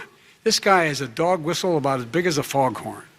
President Trump, I'm going to give you 10 seconds to respond, and then I have a follow-up question. He made a reference to Abraham Lincoln. Where did that come in? I mean, you said you're Abraham Lincoln. No, where did that? No. You said, I said not since Abraham Lincoln has anybody done what I've done for the black community. And I'm saying, I didn't say I'm Abraham Lincoln. I said not since Abraham Lincoln has anybody done what I've done for the black community. Now, you have done nothing other than the crime bill, which put oh, God, tens of thousands of black men, mostly, in jail. All right, let me you know what? They ask remember Vice it, President because if you look at what's happening with the voting right now, let me ask they Vice remember President that Biden you treated them very, very badly. Just take a look at what's happening out there. Vice President Biden, let me give you a chance to respond within this context. Crime bills that you supported in the 80s and 90s contributed to the incarceration of tens of thousands of young black men who had small amounts of drugs in their possession. They are sons, they are brothers, they're fathers, they're uncles, whose families are still to this day, some of them suffering the consequences. So speak to those families. Why should they vote for you? One of the things is that in the 80s, we passed 100%, all 100 senators voted for it, a bill on drugs and how to deal with drugs. It was a mistake. I've been trying to change it since then, particularly the portion on cocaine. That's why I've been arguing that, in fact, we should not send anyone to jail for a pure drug offense. They should be going into treatment across the board. That's what we should be spending money on. That's why I set up drug courts, which were never funded by our Republican friends. They should not be going to jail for a drug or an alcohol problem. They should be going into treatment. That's what we've been trying to do. That's what I'm going to get done, because I think maybe the American people have now seen that, in fact, it was a mistake to pass those laws relating to drugs. But they were not in the crime bill. But why didn't he get it done? See, it's all talk, no action with these politicians. Why didn't he get it done? That's what I'm going to do when I become president. You were vice president along with Obama as your president, your leader, for 8 years. Why didn't you get it done? You had 8 years to get it done. Now you're saying you're going to get it done because you're all talk and no action, Joe. We got a lot of it done. We released 38,000. We got 38,000 prisoners left from the. You got nothing done. 38,000 prisoners were released from federal prison. There were over 1,000 people who were given clemency. In fact, we're the ones that put in the legislation saying we could look at pattern and practice of police departments and what they were doing, how they were conducting themselves. I could go on, but we began the process. We lost an election. That's why I'm running to win back that election and change his terrible policy. I just asked one question. Why didn't you do it in the 8 years, a short time ago? Why didn't you do it? You just said, I'm going to do that. I'm going to do this. You put tens of thousands of mostly black young men in prison. Now you're saying you're going to undo that. Why didn't you get it done? You had 8 years with Obama. You know why, Joe? Because you're all talk and no action. All right, Vice President Biden, and then we're going to move on to the next section. We had a Republican Congress. That's the answer. Well, you got to talk them into it, Joe. Sometimes all right. You got to talk them into it. We're going to move on to our next section, like I did with criminal justice reform. Okay. I had to talk Democrats into it. Gentlemen, we're running out of time, so we got to get on to climate change, please. You both have very different visions on climate change. President Trump, you say that environmental regulations have hurt jobs in the energy sector. Vice President Biden, you have said you see addressing climate change as an opportunity to create new jobs. For each of you, how would you both combat climate change and support job growth at the same time? Starting with you, President Trump, you have 2 minutes uninterrupted. So we have the Trillion Trees program. We have so many different programs. I do love the environment, but what I want is the cleanest, crystal clear water, the cleanest air. We have the best, lowest number in carbon emissions, which is a big standard that I notice Obama goes with all the time. Not Joe. I haven't heard Joe use the term because I'm not sure he knows what it represents or means, but I have heard Obama use it. And we have the best carbon emission numbers that we've had in 35 years under this administration. We are working so well with industry, but here's what we can't do. Look at China, how filthy it is. Look at Russia. Look at India. It's filthy. The air is filthy. The Paris Accord, I took us out because we were going to have to spend trillions of dollars, and we were treated very unfairly. When they put us in there, they did us a great disservice. They were going to take away our businesses. I will not sacrifice tens of millions of jobs, thousands and thousands of companies because of the Paris Accord. It was so unfair. China doesn't kick in until 2030. Russia goes back to a low standard, and we kicked in right away. It would have destroyed our businesses. So, you ready? We have done an incredible job environmentally. We have the cleanest air, the cleanest water, and the best carbon emission standards that we've seen in many, many years. Vice President And we Biden. haven't destroyed our industries. Vice President Biden, 2 minutes to you, uninterrupted. Climate change and climate warming, the global warming, is an existential threat to humanity. We have a moral obligation to deal with it. And we're told by all the leading scientists in the world we don't have much time. We're going to pass the point of no return within the next 8 to 10 years. 4 more years of this man eliminating all the regulations that were put in by us to clean up the climate, to limit emissions will put us in a position where we're going to be in real trouble. Here's where we have a great opportunity. I was able to get both all the environmental organizations as well as labor, the people worried about jobs, to support my climate plan. Because what it does, it will create millions of new good-paying jobs. We're going to invest in, for example, 50,000 charging stations on our highways so that we can own the electric car market of the future. In the meantime, China is doing that. We're going to be in a position where we're going to see to it that we're going to take 4 million existing buildings and 2 million existing homes and retrofit them so they don't leak as much energy, saving hundreds of millions of barrels of oil in the process and creating significant number of jobs. And by the way, the whole idea of what this is all going to do, it's going to create millions of jobs, and it's going to clean the environment. Our health and our jobs are at stake. That's what's happening. And what right now, by the way, Wall Street firms indicated that my plan will in fact create 18.6 million jobs, 7 million more than his. This is from Wall Street. And I'll create $1 trillion more in economic growth than his proposal does. Not on climate, just on the economy. President Trump, you're They came out and said very strongly, $6,500 will be taken away from families under his plan, that his plan is an economic disaster. If you look at what he wants to do, if you look at his plan, his environmental plan, you know who developed it? AOC +3. They know nothing about the climate. I mean, she's got a good line of stuff, but she knows nothing about the climate. And they're all hopping through hoops for AOC +3. Look, their real plan costs $100 trillion. If we had the best year in the history of our country for 100 years, we would not even come close to a number like that. When he says buildings, they want to take buildings down because they want to make bigger windows into smaller windows. As far as they're concerned, if you had no window, it would be a lovely thing. This is the craziest plan that anybody has ever seen. And this wasn't done by smart people. This wasn't done by anybody. Frankly, I don't even know how it can be good politically. Right. They want to spend $100 trillion. That's their real number. He's trying to say it was 6. It's $100 trillion. They want to knock down buildings and build new buildings with little, tiny, small windows. I mean, and many other things. Okay. And many other things. Let me have the Vice President respond, and we're running out of time, and we have a lot more questions to get to. So let's hear from the Vice President. I have a number more questions. I don't know where he comes from. I don't know where he comes up with these numbers. Queens. $100 trillion. Give me a break. This plan was endorsed by every major environmental group and every labor group. Labor. Because they know the future lies. The future lies in us being able to breathe, and they know there are good jobs in getting us there. And by the way, the fastest growing industry in America are is the electric, solar energy and wind. He thinks wind causes cancer, windmills. It's the fastest growing jobs, and they pay good prevailing wages, 45, 50 bucks an hour.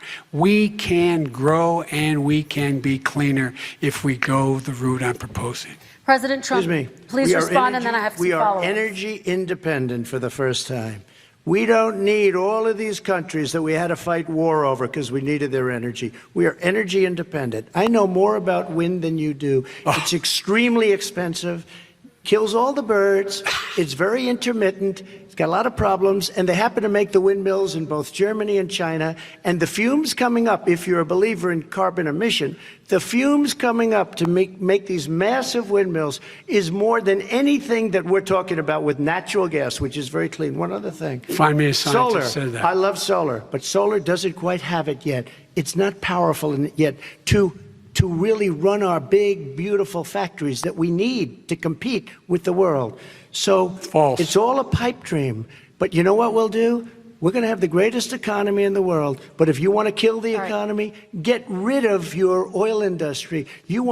And what about fracking? All right, let me allow Vice President Biden to respond. I never said I oppose fracking. You said it on tape. I did. Show the tape. Put it on your website. I'll put it on. Put it on the website. The fact of the matter is he's flat lying. Would you rule out banning fracking? I do rule out banning fracking because the answer, we need other industries to transition to get to ultimately a complete zero emissions by 2025. What I will do with fracking over time is make sure that we can capture the emissions from the fracking, capture the emissions from gas. We can do that, and we can do that by investing money in doing it. But it's a transition to that. I have one more question in this pod, and then we have... He was against fracking. He said it. I will show that to you tomorrow. I am against fracking. Until he got the nomination, went to Pennsylvania, then he said, but you know what, Pennsylvania? He'll be against it very soon because his party is totally against it. Fracking on federal land, I said. No fracking and/or oil on federal land. Let me ask this final question in this section, and then I want to move on to our final section. President Trump, people of color are much more likely to live near oil refineries and chemical plants. In Texas, there are families who worry the plants near them are making them sick. Your administration has rolled back regulations on these kinds of facilities. Why should these families give you another 4 years in office? The families that we're talking about are employed heavily, and they are making a lot of money, more money than they've ever made. If you look at the kind of numbers that we produce for Hispanic, for Black, for Asian, it's 9 times greater, the percentage gain, than it was in 3 years, than it was under 8 years of the 2 of them, to put it nicely. 9 times more.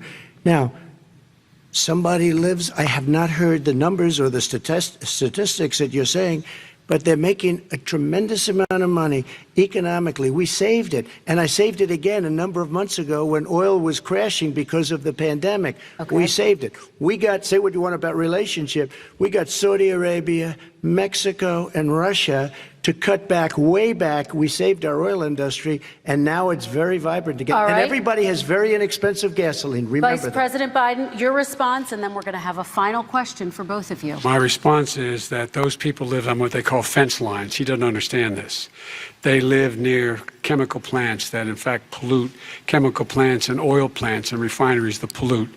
I used to live near that when I was growing up in Claymont, Delaware. And all the more oil refineries in Marcus Hook and the Delaware River than there is any place, including in Houston at the time. When my mom get in the car when there were first frost to drive me to school, turning the windshield wiper, there'd be oil slick in the window. That's why so many people in my state were dying and getting cancer. The fact is, those frontline communities, it doesn't matter what you're paying them, it matters how you keep them safe. What do you do? And you impose restrictions on the pollutions the pollutants coming out of those fence line communities. Okay, I have one final question. Would he close down the oil industry? It falls. Would you close down the oil industry? By the way, I would transition from the oil industry, yes. Oh, I will that's transition. a big statement. It is a big statement. That's a because big statement. I would stop. Why would you do that? Because the oil industry pollutes significantly. I see. Here's the deal. But that's you a can't big do statement. that. Well, if you let me finish the statement, because it has to be replaced by renewable energy over time. over time. And I'd stop giving to the oil industry. I'd stop giving them federal subsidies. He won't give federal subsidies to the gas, excuse me, to solar and wind. Yeah. Why are we giving it to oil industry? We actually do give it to solar and wind. We and have that's one maybe the final biggest question. statement in terms of business. That's the biggest statement. Okay. Because We have basically one what he's final saying question, is he is Mr. going to President. destroy the oil industry. Okay. Will you remember that, Texas? Will you remember that, Pennsylvania, Oklahoma? Vice President Biden, let me give you 10 seconds to respond, and then Ohio. I have to get to the final question. Vice President Biden. He takes everything out of context. But the point is, look, we have to move toward a net zero emissions. The first place to do that by the year 2035 is in energy production. By 2050, totally. All right. One Is he final going to get question China vote. to do it? No, we're finished with Is this. he We going have to to get move China on to to our do it? final question. No, We have to I'm move going on to to our final rejoin question. Paris Accord and make China abide by what they agreed to. All right, That'll this cost you is $1 about trillion. leadership, gentlemen. And this first question does go to you, President Trump. Imagine this is your inauguration day. What will you say in your address to Americans who did not vote for you? You'll each have 1 minute, starting with you, Mr. We have to make our country totally successful as it was prior to the plague coming in from China. Now we're rebuilding it, and we're doing record numbers, 11.4 million jobs in a short period of time, et cetera. But I will tell you, go back.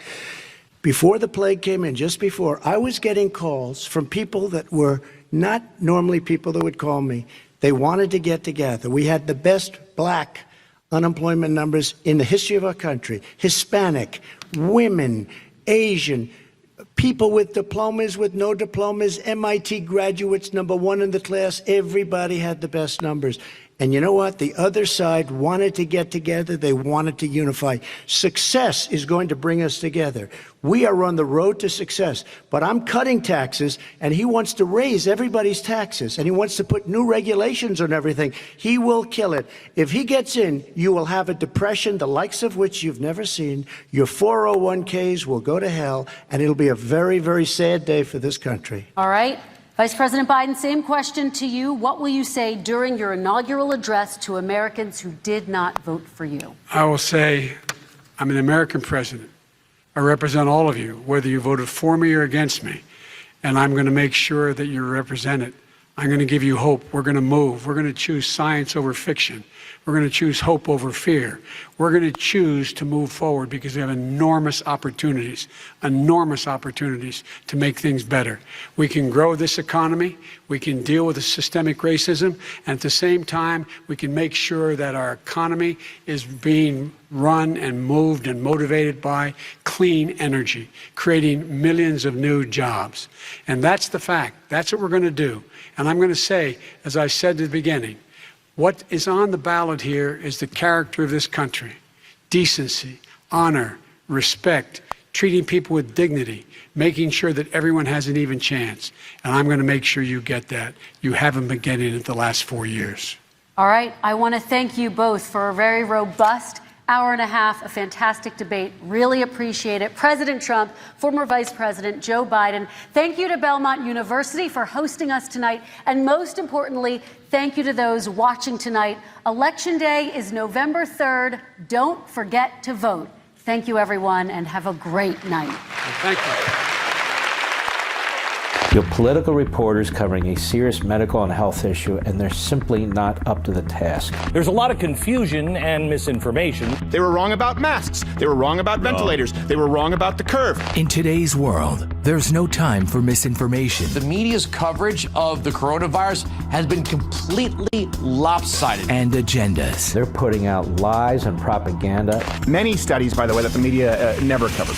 This is why people don't trust the media. The American people want one thing: truth.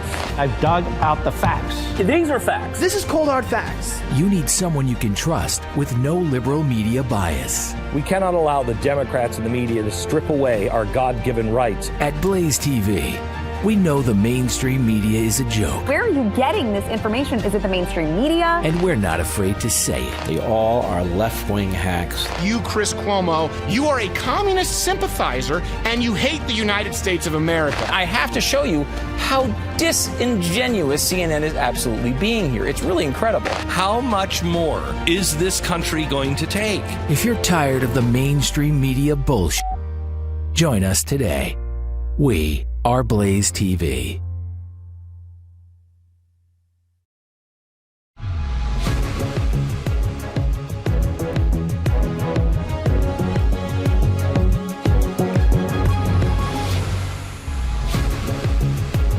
Wow, is what I have to say. Wow, that was, I mean, vampire space bunnies did not come down onto the platform today, but I will tell you, I'm almost as shocked as I would have been with vampire space bunnies arriving. That was a performance from Donald Trump, the likes of which I haven't seen. It was Reagan-esque. He was compassion trolling. He was like, and I feel bad. I feel bad for you. I mean, could you explain that? I mean, he complimented the moderator, who I'm pretty sure he knows who she is, and she let Joe Biden off the hook several times. And if you look at what they were talking about, none of it was Donald Trump's strength. And I thought he creamed him. I think there was definitely a moment where the Biden staffers were hoping for the bunny invasion that you spoke of. Maybe that would interrupt the evening. That was night and day, I think, from debate number one. If he would have done that the first time, yeah, this would be a different scenario. And this may, who knows? I think this is a really good performance, I think, by Trump. I was frustrated a few times at the moderator. Whenever he tried to get near the Hunter Biden thing, she stepped on it and cut him off. Mm-hmm. But overall, she was much better than Chris Wallace, I thought. He is clearly now on the record denying taking any money, having his family enrich themselves, millions of dollars. It was $1.3 billion that was invested through his family from China. He's now clearly on the record. If he becomes president, he will be forced to resign early in his presidency if he even makes it, because of the scandal. It will not go away. Yeah, I definitely I shouldn't say surprised, but it's always striking to see Joe Biden, just the audacity that he has to just lie the way that he does. Lies that we know are clearly lies, and he just stands there and lies, and it just comes out of his tongue, comes out of his mouth so easily. It's scary. It was, to me, I thought Donald Trump had a couple of strategies. One, let him talk, wear him out. Yeah. Two, be kind and compassionate and polite. He did those two things really, really well. The other, paint him as a typical politician. Here's a president who made a credible case. I ain't part of the system. I'm in the Oval Office every day, and I'm not part of the system. And he did. When he took him on that one rant where Joe Biden was like, look, and I know you were talking to your daughter Susie, who lost her eyes. At least one of them is with that lost sock she had. And you sit there and you talk, and I understand you. And when Donald Trump had the nerve to say, what is that answer except a stereotypical politician? I just thought it was brilliant. Yeah, I thought he was sharp tonight, and I thought Joe Biden was not, and that's the type of thing that I think the president needed and wanted. I marked the time when Joe Biden started to fade, where he started to get a little lost, and it was 34 minutes in. The president of the United States can't have a 30-minute runtime before he starts to get fuzzy. We have Donald Trump Jr. on with us now. Don, I thought your father was lightning in a bottle tonight. This was the best performance I have seen. It was very Reagan-esque. He was very Ronald Reagan tonight.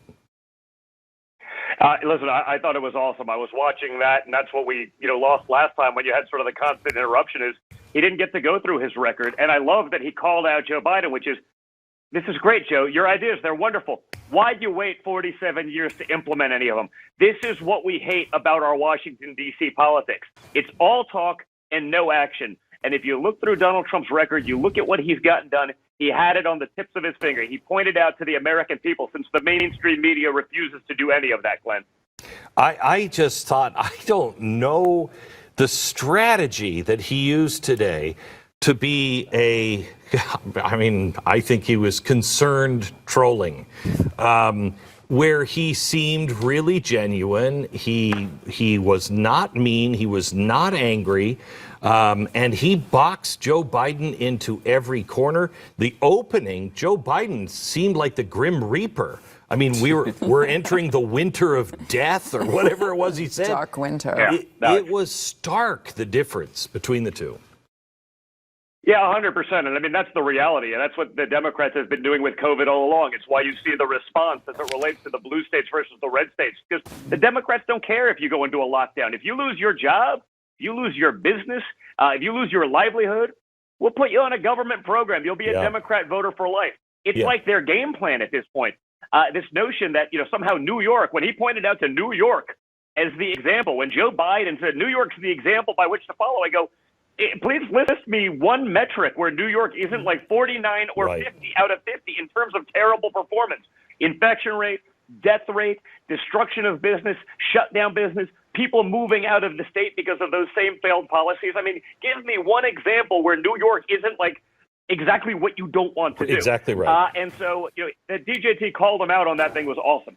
The other thing that I think there were a lot of people on the right, at least I was, because I was in 2010 looking at the cages and begging people in the media to pay attention to the cages.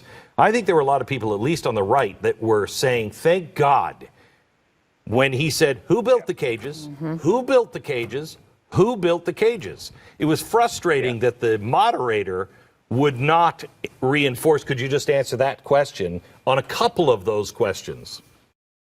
I mean, she was I think she cut off my father a lot more than she did Joe Biden, but for the most part, I thought it was, it was reasonable, as best as we're going to expect from a former Obama administration sort of person. So, I don't expect much, but it was definitely better than I would have thought, and probably much better than Joe Biden's intern, Steve Scully, would have given us in the second debate. So, no, I think that was important. And I think it was also important to point out the stuff about China and Hunter Biden. We've literally, Glenn, we've never had a presidential candidate that's more likely compromised, more likely paid off by foreign entities. And when Joe Biden says, it's not in my tax returns, yeah, there's plenty of ways. Hunter's holding it for you. Let's see Hunter's tax returns. Let's see Jim Biden's tax returns. Let's talk about this. They want to talk about my father. The reality is, yes, we've had businesses all over the world. That's what we did.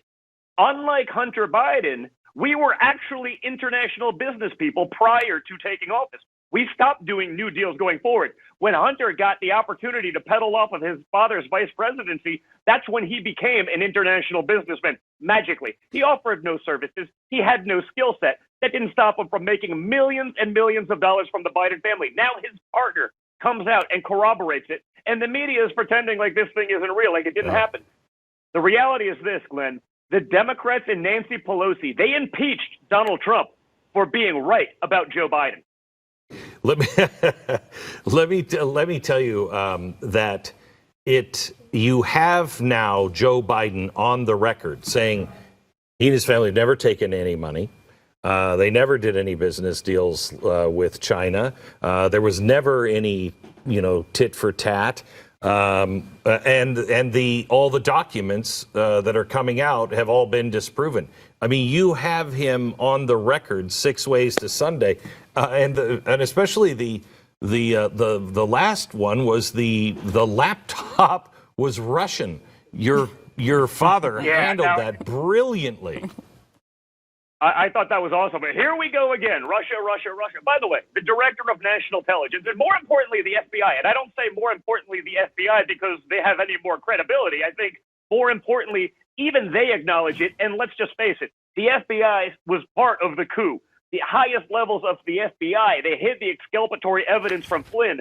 So I use that as the example. Like, these people are no Trump fans.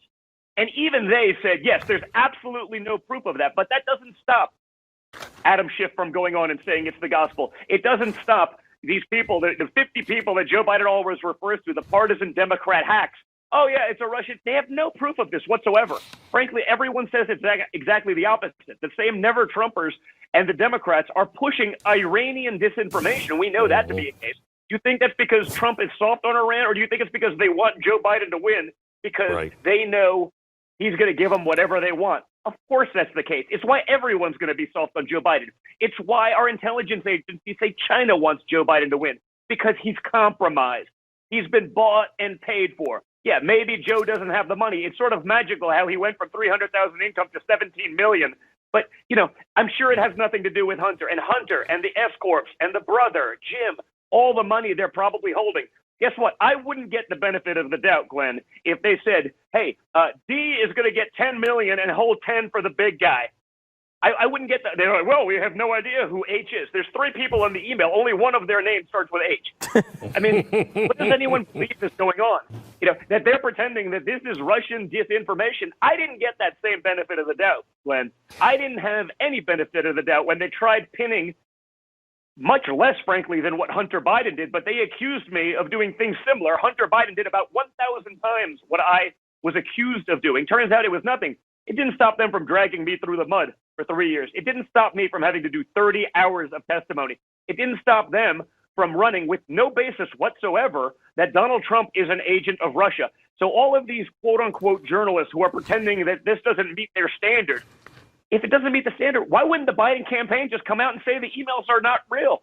I mean, that would be a simple solution. It's been 5 days. No one's done that because it's right. Hunter Biden's partner, a Navy veteran, confirmed it.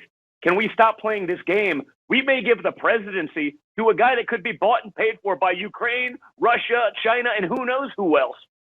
It's disgusting. So, Don, let me, we have just about a minute left with you, and I want to hit one more thing. I thought there were 2 really important things that came out there towards the end when Biden, I think, was losing steam, and that is no fracking on federal land. If you know anything at all about oil contracts or natural gas contracts in the United States, federal land is what matters.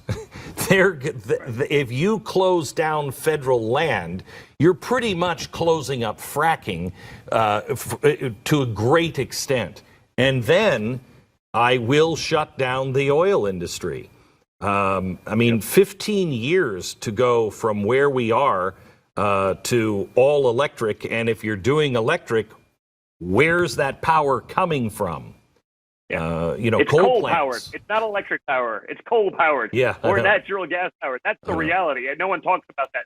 But yeah, it was important for my father to hit that home. I put it up on my Twitter feed. There's literally a video of 15 examples of Joe Biden talking about how he's going to end these things, how he's going to shut it down. He's telling people at the Democratic debates. He's doing it at town halls. He's doing it at rallies. But then he can go to Pennsylvania, say exactly the opposite. And the media that's supposed to be fact-checking all of these things, notice they never fact-check that.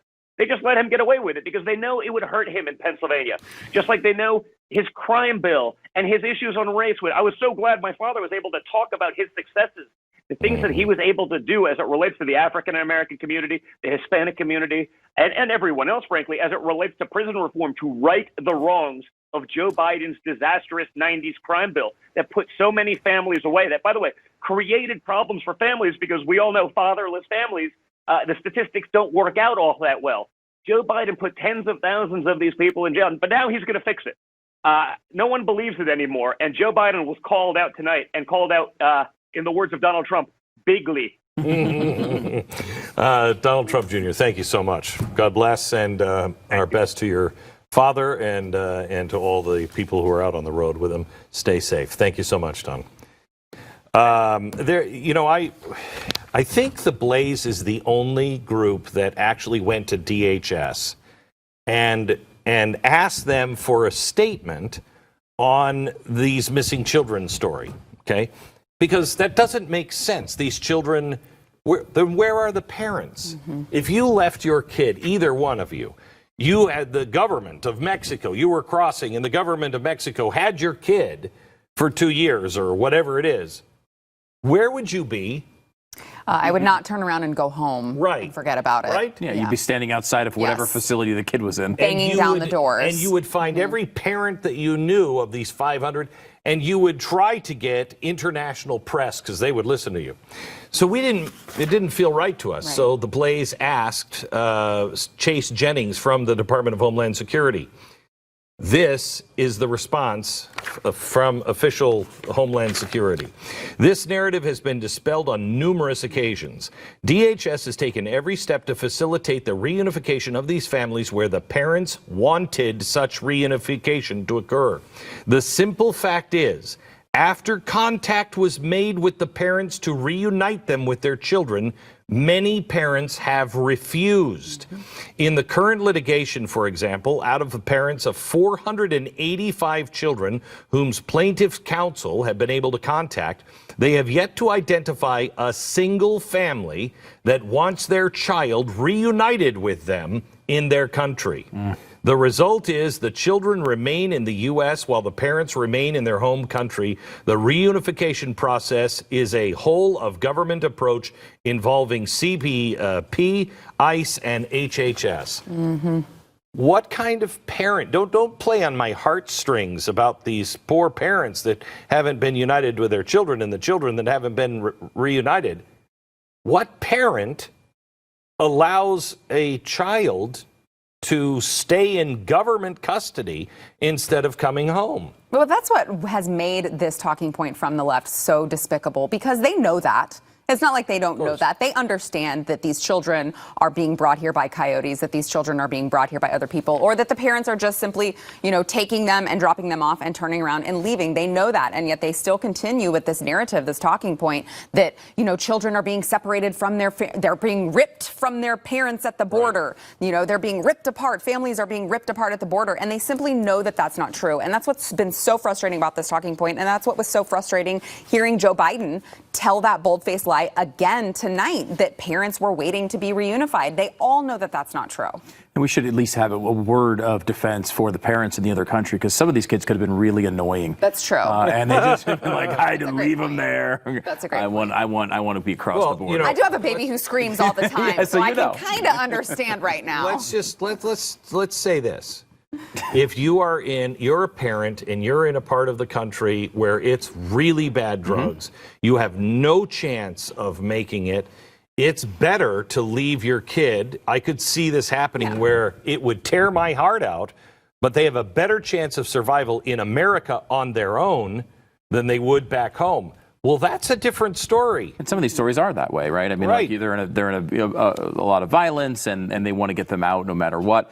But think of what that commentary is about our country. Right. It shows, for all of the beating that it takes from the left and the media about how terrible it is here, people will literally abandon their children across the border because they think it's more important for them to be on this side of the border than to be with their own parents. So who do you think won the COVID thing? Last time, Donald Trump, they said, was scaring old people. I heard this from Donald Trump's supporters, that he played it wrong and he was too cavalier about it, and older people are concerned about COVID. They should. Who won that? The Grim Reaper saying we're all going to die soon? Look at it was like empty chairs and empty tables. I thought I was in Les Miserables for a minute. Who won? I think, Biden likes to keep it on that playing field, right? This is a playing field in which he's favored in the polls by, a significant amount over Donald Trump. And part of this is not that Biden would have done any better, or anybody could have done any better, but it's a really negative time and a really terrible story. And people associate that with the president who was the president at the time, and that's Donald Trump. I thought he did a much better job explaining it here, focusing it on, and this is something we've talked about many times, saying that this is a serious situation, but that we also have to move on and keep our country open is a sensible position for conservatives. I thought he outlined it really well there, talking about how, look, this has been devastating, but we've already come back a good part of the way. We have all these things right around the corner. We're on the right path. And I thought the more Donald Trump tries to defend random decisions he made in March, he's on the losing side of that. The more he's looking to the future and saying we have a really bright horizon that we're moving toward, that's when I think he wins, and I think he did a much better job with that tonight. So, Sarah, let me ask you this, because when I heard Joe Biden say, but this is what we have to do, we have to have sneeze guards. Goggles! We need goggles! Yeah, we need sneeze guards at every booth of every restaurant. Now, maybe it's because we live in Texas and common sense isn't entirely dead here, but the jury's out on that. Every time I walk in and everybody I talk to, when they go to a restaurant with those things, you have to walk in with a mask. But soon as you sit in the booth with plexiglass behind you and plexiglass in front of you, but it's open over the plexiglass and everywhere else, suddenly you're safe and everybody knows that's a joke.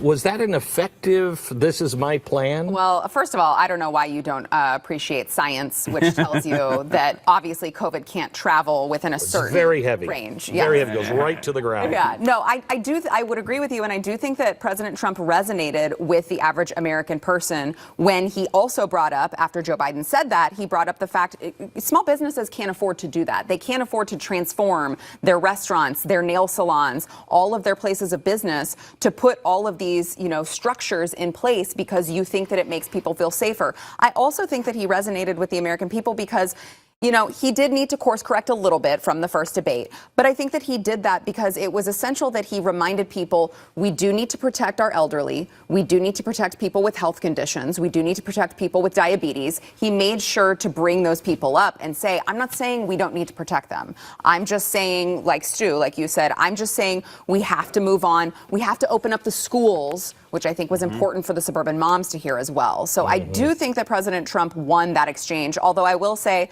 the Grim Reaper, as you pointed out, Joe Biden. I don't think that he was horrible on it. I think that he made his point, which obviously was to hammer President Trump. Yeah, I think that was the best section for Joe Biden. Yeah. But it was also the beginning, so that could have been any it could have been at the beginning. Yeah, it could have been anything. We have Steve Deace coming up, Dave Rubin also, and then on tomorrow's program, we're going to talk to Bill O'Reilly, and I believe we have Megyn Kelly on. Do we have Megyn Kelly on tomorrow? Yeah. And she is on fire about the press. So she's going to be talking about how bad the press is right now in some of these stories. That'll be on radio. Right now, we have Allie Beth Stuckey. She is the host of Relatable here on Blaze TV. And I want to start with you, Allie, on the president has apparently a deficit with suburban moms.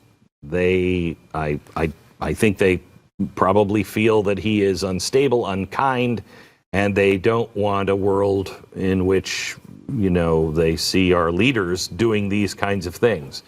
Two questions.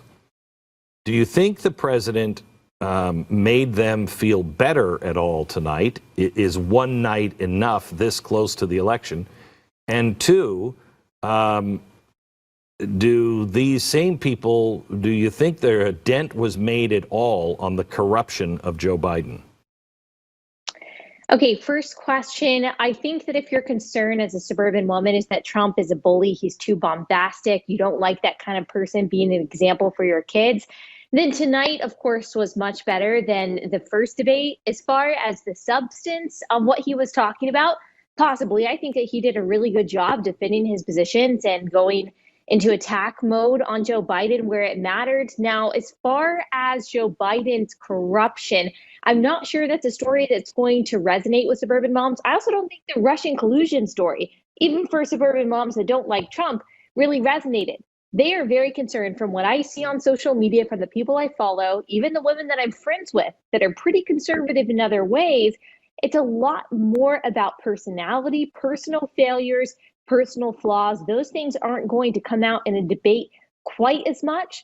So if this night was enough to persuade them, I'm not really sure. There's been a big push by the Biden campaign to get, in particular, evangelical suburban moms. Of course, I think they're very misguided and confused. But I don't think this debate in particular is going to have an effect on that group. I don't know how evangelicals, well, I don't know how Harry Reid was still a Mormon in good standing with his relationship with Planned Parenthood. I don't know how evangelicals can go there, but maybe that's just me. The other thing that people are worried about, jobs and health care. How do you think each of them did? I think that I think Trump did very well. One thing that I think that was probably the best for him is when he emphasized the cost of life when it comes to the lockdowns, that we have a necessity and a moral obligation to open up the country in a way that is safe. I thought Joe Biden was very weak on that. All of the suggestions that Joe Biden was making for companies to do, use plexiglass and social distancing and masks, people are already doing that. That's the whole point. Trump is saying, let's trust businesses and people to make the best decisions for them, but let's not shut them down so that people are continuing to die because they're unemployed and they're depressed and they're turning to alcoholism and tragically suicide. That to me showed a lot of empathy that I hope reaches some people that think that Trump is some, cold person. That does have to do with the jobs. I think he did well in the economy and defending the necessity to open up the country to make sure those jobs come back. As far as healthcare, I mean, Joe Biden straight up lied that no one lost their plan because of Obamacare, that Biden care. He actually said Biden care, that's not going to be Medicare for all light. It is going to be. I thought Trump did a pretty good job of defending himself and his plans on that, and was really good at showing the differences of the two plans as well. Yeah, I had a hard time, and Stu, you've worked with me long enough, when he said, no one lost their plan. Oh, I lost my mind. I lost my mind, because we did. Oh, yeah. We had the best Cadillac. I mean, it was Rolls-Royce health insurance. And it became so expensive. And finally, the health insurance company told me I was the only employer in the state of New York that still carried that because it was so expensive for the employees. And it killed me. But they priced it out so nobody else could go. And finally, the insurance company said, we just can't do this. That is a lie. There are a lot of people that lost. And it was interesting because when it came to COVID, Joe Biden was talking to these families that, and I don't mean to diminish the horror for these families that have lost somebody, especially those who have been locked away in nursing homes and have died without their children around them. When he was talking about 200,000 dead, you're talking about a country that is 350 million people. Yes, 220,000 dead, horrible. But 350 million, they're not sitting around the table with that missing person. And the same thing with healthcare. He was talking about 20,000 compared to 185 million. The numbers just don't. Was Biden actually speaking to a very small, narrow audience? And does that work? Well, I think that there are people who resonate with that message more than those that are actually included in those numbers. Of course, people hear 200,000. It is a big number. If one person died from coronavirus, of course, we would feel terribly and it would be absolutely tragic. Like you said, it's not to diminish the value of each of those lives, but I do think that people on the left in particular, they hear that number, they hear any number in relation to coronavirus, and they think the empathetic, the compassionate thing to do is to say, okay, well, in order to prevent another death, we really need to lock everything down, or else you're not empathetic and you don't care about the value of those lives. And so I don't know if it reached a wide audience, the things that he was saying, but even the people who, they haven't been affected by coronavirus, they won't be affected by this healthcare plan, they still feel that voting for Joe Biden is caring for the people who are affected by what they see as the consequence of Trump's incompetence, which is people getting kicked off health insurance or being uninsured and people dying by coronavirus. Of course, we think that reasoning is misguided, but he probably did appeal to the people who exclusively watch MSNBC. So, Allie, what does your gut say? I mean, we are a week from next Tuesday away from, and I've always hated when people on TV and radio say, that's the most important election. Shut up. They've been saying that every year since I've been born. But this time we are looking at a very different choice and a very different direction. And one is freedom, the way the Republic and the Constitution have always outlined it. and then something new that sounds an awful lot like Marxism. Yeah. What's your gut say on what Americans are going to do a week from Tuesday? You know, it's so hard to say, and it seems like things are changing every day. If you had asked me 2 weeks ago, someone did ask me 2 weeks ago, and I said, my feeling is that Biden is going to win, but also don't ask me because I thought Hillary was going to win. I'm not feeling that way anymore. And again, this is just a feeling. I'm not a prophetess, and I don't know if the polls agree with me, certainly. But it feels like the race is getting tighter. It feels like the arguments for Joe Biden are getting weaker. I think that his incompetence and possible corruption is coming to the forefront, despite the efforts of big tech and much of the mainstream media, especially places like NPR. And I think people are starting to think, okay, well, maybe it's not such an easy choice as the mainstream media would like us to think. And I think Joe Biden saying tonight that he wants to get rid, basically, of the oil industry. And Trump said, okay, pay attention, Texas, Oklahoma, Pennsylvania. I actually think that could possibly make a difference. Right now, I think it's going to be a close race, closer than I thought 2 weeks ago. I'm not willing to make an absolute prediction, though. Mm-hmm. I think we're all that way. We're all hoping somebody else will say something we want to hear and be able to back it up. But Allie, thank you so much. Thank you. Allie Beth Stuckey, she is the host of Relatable on Blaze TV. We have Steve Deace coming up in just a second. I told you, Stu, on your show before we started that I talked to somebody who has access to state polling and said that Donald Trump is in a better position than you're seeing, and he's actually slightly ahead in some of the states that show him slightly behind in these swing states, Pennsylvania for one. He said, I'm actually, after seeing these, and he said this is a pollster that got it right last time. He said, I actually feel better. He said, the only state I'm really worried about is Texas. Really?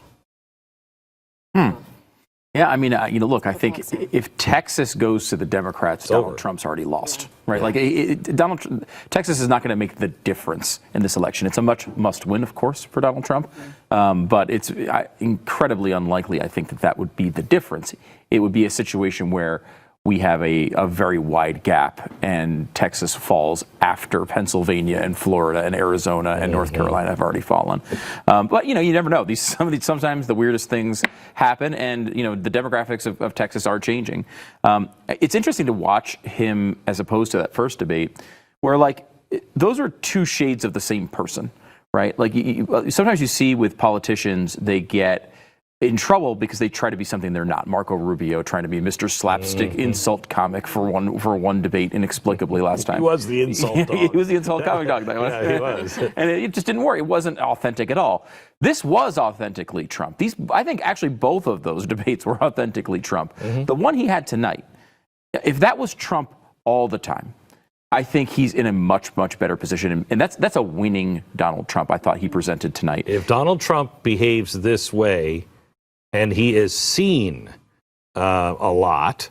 If he's this way all the way through the election, he's going to be he's going to be a real contender. Things will change. It's late though. I mean, it's late. I mean, I think I think 49 million people have already voted. Yeah, I think this will help.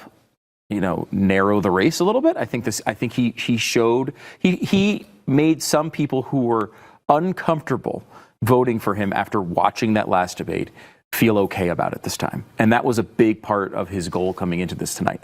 But it's very late. We're within 2 weeks of this election. And will it be enough? I don't know. But I think he did what he had to do tonight to give himself a chance to win this thing. I think if he blew this tonight, he was toast.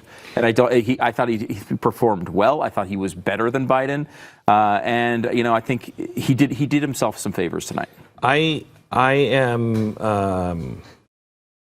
feel compelled to point out, did you vote for Donald Trump last time? I did not. You did not.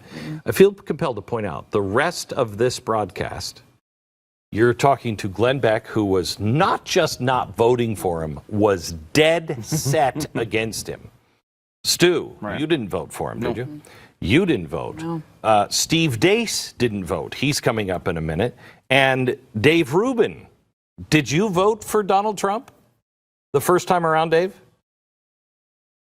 Vote for Donald Trump. I voted for Gary Johnson. And Glenn, let me throw in a couple other people since you're mentioning it. Ben Shapiro did not vote for Donald Trump. He's voting for Donald Trump this time. James Lindsay, who I think you know him. Oh, he was on my show this morning. Oh, well, Yeah. There you go. I mean, he has now just in the last basically 2 days said that he's going to support Donald Trump. Tim Pool, who is an actual journalist, one of the few people that I can call a journalist without going like this, and who has a huge following online, he is going to vote for Donald Trump, didn't last time. And what about our other guy, our other Blaze guy, Crowder? I don't think Crowder voted for Trump last time, did he? I feel like maybe he didn't vote, or I'm not totally sure. Yeah, if anything, he certainly wasn't as gung-ho as he is right now. Right. And what's amazing is every single one of us, we came to our own decision in our own way, in our own time, all different times.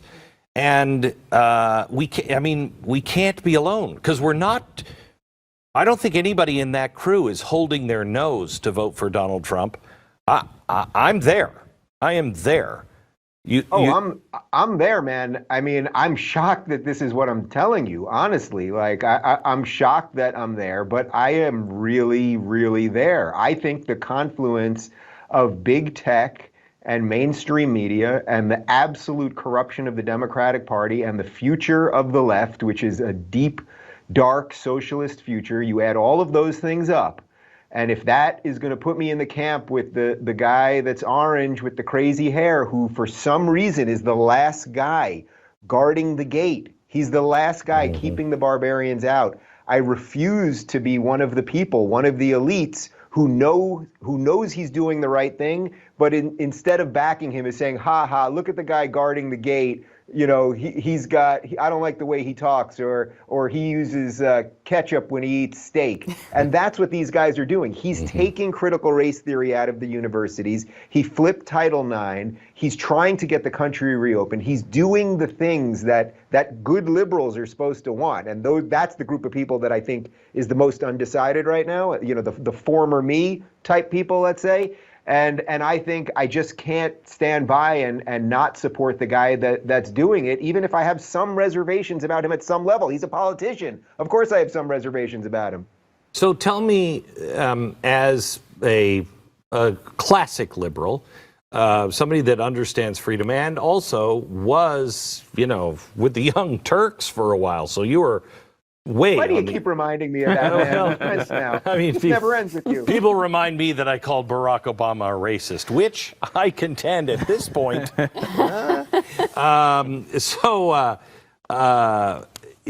Talk to me about how Donald Trump and Joe Biden appealed or didn't appeal in tonight's debate to that person. Yeah, so I was doing my own live stream, but I did catch you guys for a couple minutes there before I jumped on, and I agree with what you were saying. I heard Stu particularly. I agree with this idea that Trump was presidential tonight. He really was presidential tonight, and I think that is the thing that he needed to get across to those people. The people that are kind of seeing him as, oh, he's the last guy that's going to stand up against big tech, against mainstream media, all the things that I just said. Well, the part that they worry about the most is, can this guy be sort of a decent human being? Can he be presidential? Can he not, bicker about every little thing and constantly, say, oh, the media is out to get me and the rest of it? Well, I think he did that quite effectively tonight. Really well. Now, as far as it being too late, which I heard you guys talking about, I actually think the timing is just right. You wanna peak and look your best in the week, let's say, before the election. Well, we're about 10, 11 days out right now.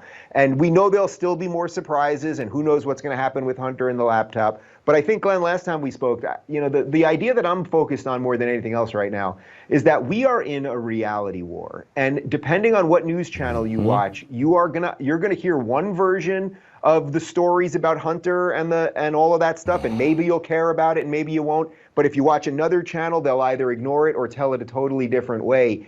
And that, to me, is a much bigger problem than our political problems. We've got a political battle going on. We've got a cultural battle. But both of those are underneath the reality war. And I think that's the part why it's so hard to trust the polls or trust the mainstream media or the rest of it, because we're all stuck in even those of us that do this for a living, we're stuck in the reality war ourselves.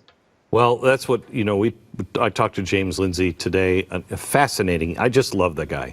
He's honest, he thinks things through. And even if he doesn't like it, if he feels that's the right thing, he goes for it. And I respect those kind of people all the time, both left and right.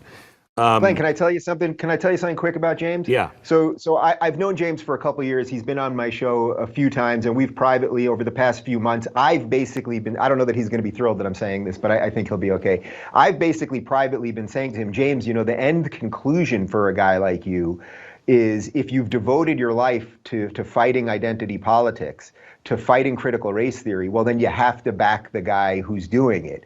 And he really sort of had to get dragged to this conclusion. But I think what you just said there is on point. He took it to its end conclusion.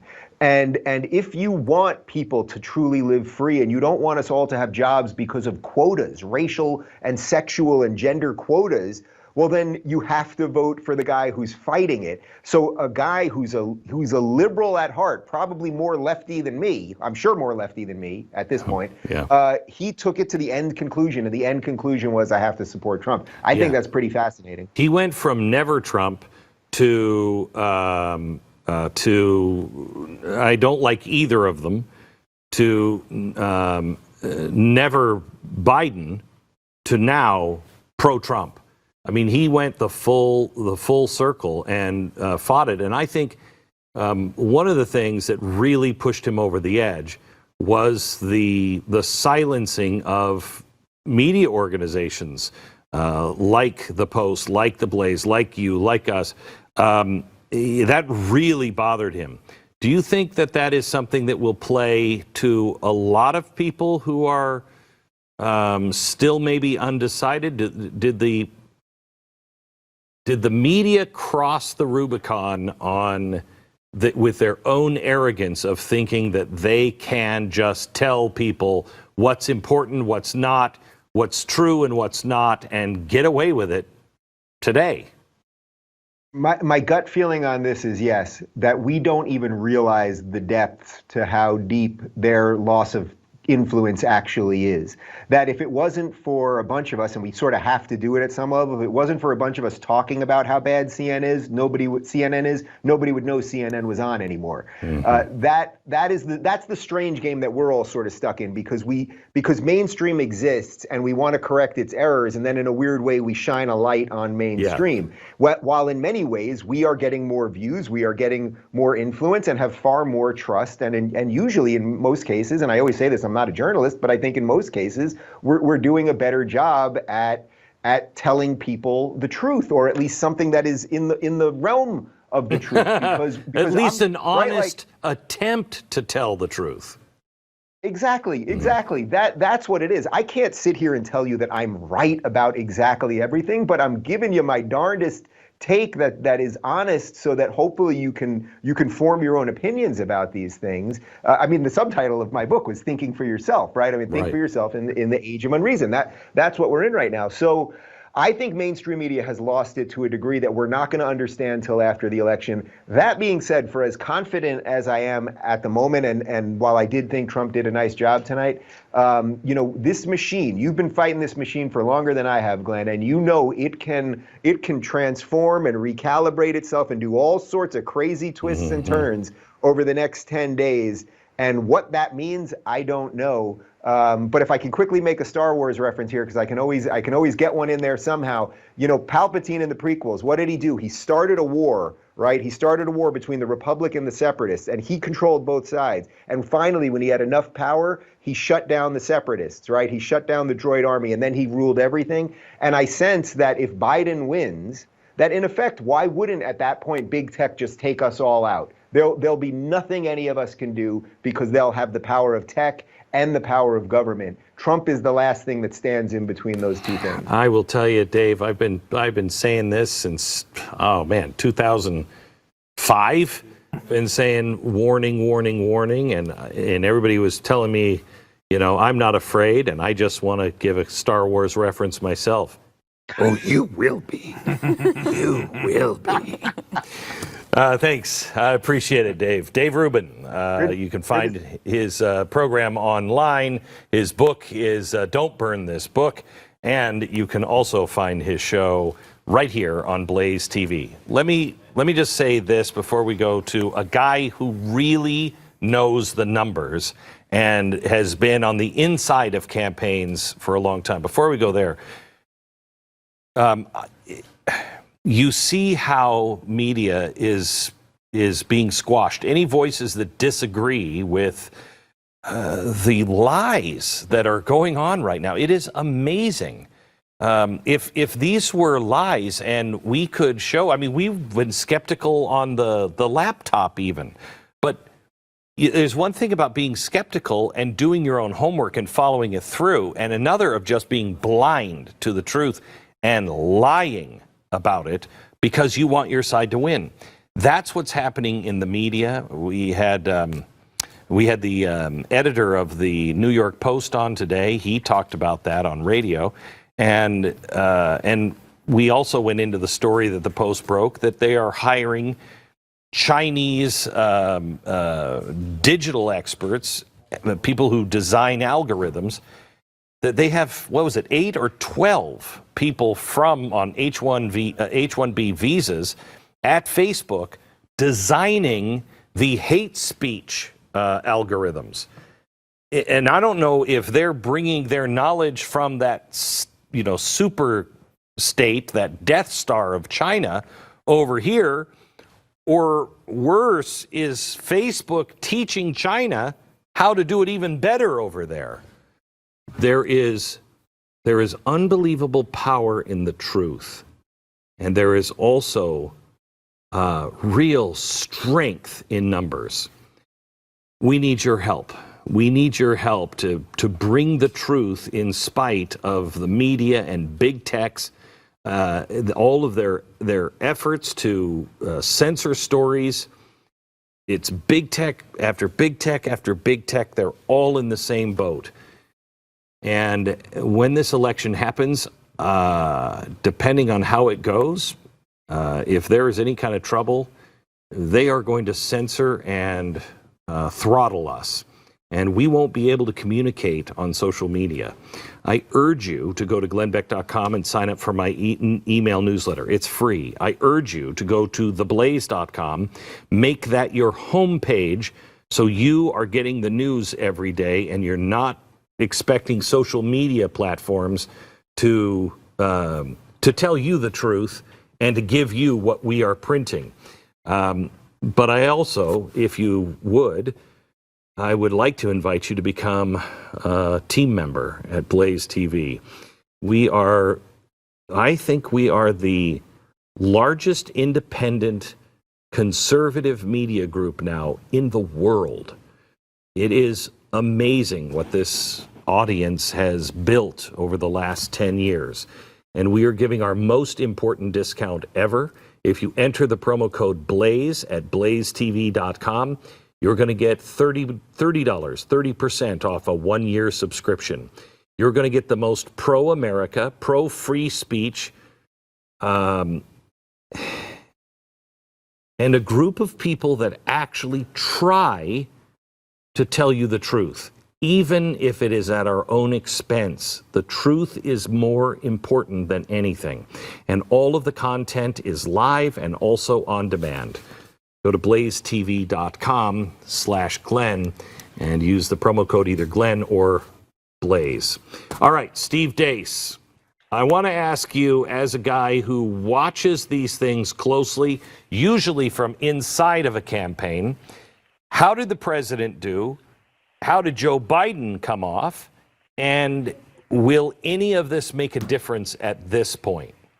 Steve. Well, I think it's going to make a big difference, Glenn. I think the president clearly came into the debate with the momentum.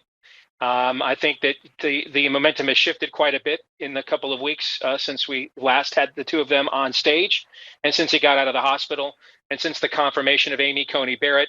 And the conversation has gone away from his persona at the debate and back to issues. And I think there were a couple of moments here tonight that reverberate quite a bit. I saw a GOP consultant on Twitter who's not very pro-Trump, and she said, well, Trump won tonight decisively, but given how many people are voting early, I don't think it'll make a difference. Well, about 40 million people have voted early. That's 29% of the 2016 electorate. So if we don't add a single voter from 2016, over 70% of this electorate hasn't voted yet. So you can bet your sweet bippy this is going to make a difference. And two moments I think will do that, Glenn. The first was early on. Both sides were very clear and with clarity about their visions on lockdowns and how to proceed to the future. They gave the American people a very stark choice there to go by. But then what happened at the end, in 1976, we had a very close election.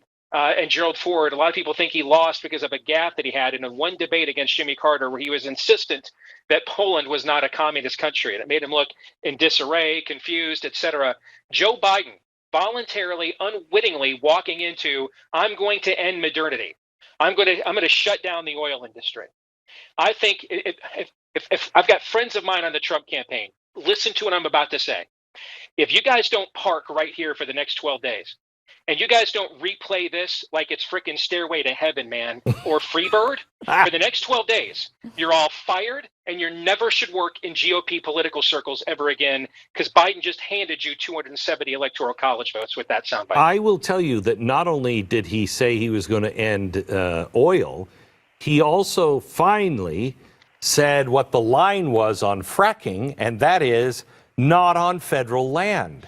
Well, every oil man, everybody that I know that's in that business, that's what they want. They want the federal license because that is vast amounts of the West. When you go west of the Mississippi, there's some states that the private land is about 30%. Everything else is owned by the government. Yeah, I was shocked sitting here at the end. And I was formulating my thoughts at the end, and I thought, for the most part, both candidates probably did what they wanted to do. For the most part, there was a moment in the middle where I thought, oh, Joe was coming on. He was starting to slip. The dementia was coming in. And when the conversation flipped to healthcare, that seemed to re-energize him. But then he got really cranky and angry in the final third. But I thought, hey, he got out of this relatively unscathed. I mean, it was really about Trump being poised and composed so he can maintain his momentum and not make himself and his antics the day after story like what happened before. But when Biden stepped into this and he literally just took out a banana, ate it, dropped the peel and slipped on it, all voluntarily. Trump didn't do anything. And Trump looked at him and said, really? Now, Trump's a great salesman. He recognizes an opportunity when he sees it, so he fully exploited it. But I think that is a massive gaffe from the Biden campaign. It's what we all know leftists really think. They just don't typically have to say it, Glenn, because the media will cover for them if they just lie and then do it after they get elected. For him to just say this preemptively up front, I think, it has the chance to be a decisive mistake in this campaign. One last question, Steve. As it's one thing because we look at things differently than the left does in America, and Democrats do. And they just won't talk about Joe Biden's slippage. But as I watched him today, I looked at the clock. I think it was 34 minutes into it is when I thought, oh, he's losing gas. He's starting to, he was getting confused. And it got worse as the night continued. Do you think anybody on the left and Democrats watched him last night or tonight and said, he's not got enough gas in the tank to do that job? Do I think there are Democrats who think this? Yes. People that are to the left of us? Yes. Do I think there are people on the left who think this? No. They are hostages to their ideology. He's a Trojan horse. They're just hoping to get him past the city gate so that we open the door, let them in, they come out, and they're the ones actually running the country. So I think on the left, no. And I think that's actually his dementia is an attraction. Yeah. Because it just goes to show that they can roll him once they're in the White House. Yeah. Do I think there are Democrats that are concerned? Sure. I think the same thing about this, this corruption scandal. If Joe Biden wins, what a win for the left to say, this corruption scandal is true and we should get him out of here.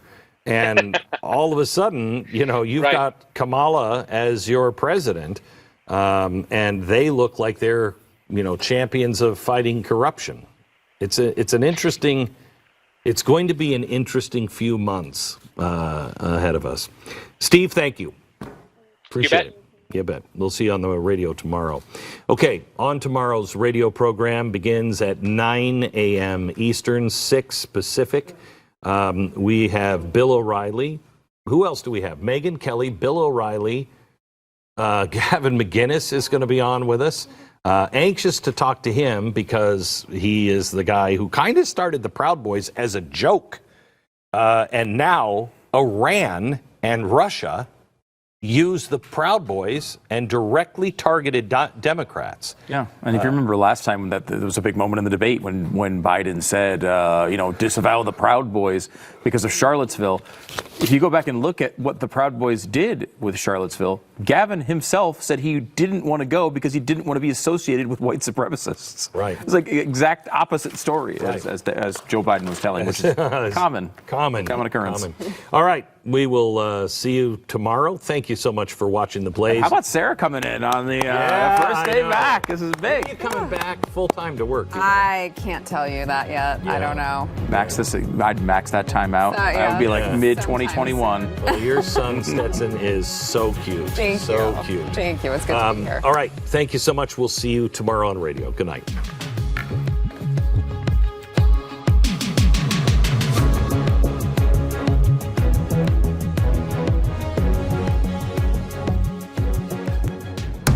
The mainstream media giants are dying. For too long, they believed they could get away with anything. Fake news, puff pieces, outright lies. But let's get real. Their old school BS is, well, old. We are Blaze TV, the only media platform committed to the stories, issues, and topics that matter to you. Cut the police. Oh, that's genius. Cut the police. The right to bear arms. The left doesn't believe in that at all, but they believe in free internet for all. These people want to control your health care. Blaze TV has the biggest collection of conservative voices you'll find anywhere. It is unashamedly conservative constitutionalists. And we're not beholden to anyone or anything except the truth. So rest in peace, mainstream media. Your time is up. Start watching Blaze TV right now at blazetv.com. To influence public opinion relating to our elections. First, we have confirmed that some voter registration information has been obtained by Iran and separately by Russia. This data can be used by foreign actors to attempt to communicate false information to registered voters that they hope will cause confusion, sow chaos, and undermine your confidence in American democracy. To that end, we have already seen Iran sending spoofed emails designed to intimidate voters, incite social unrest, and damage President Trump. You may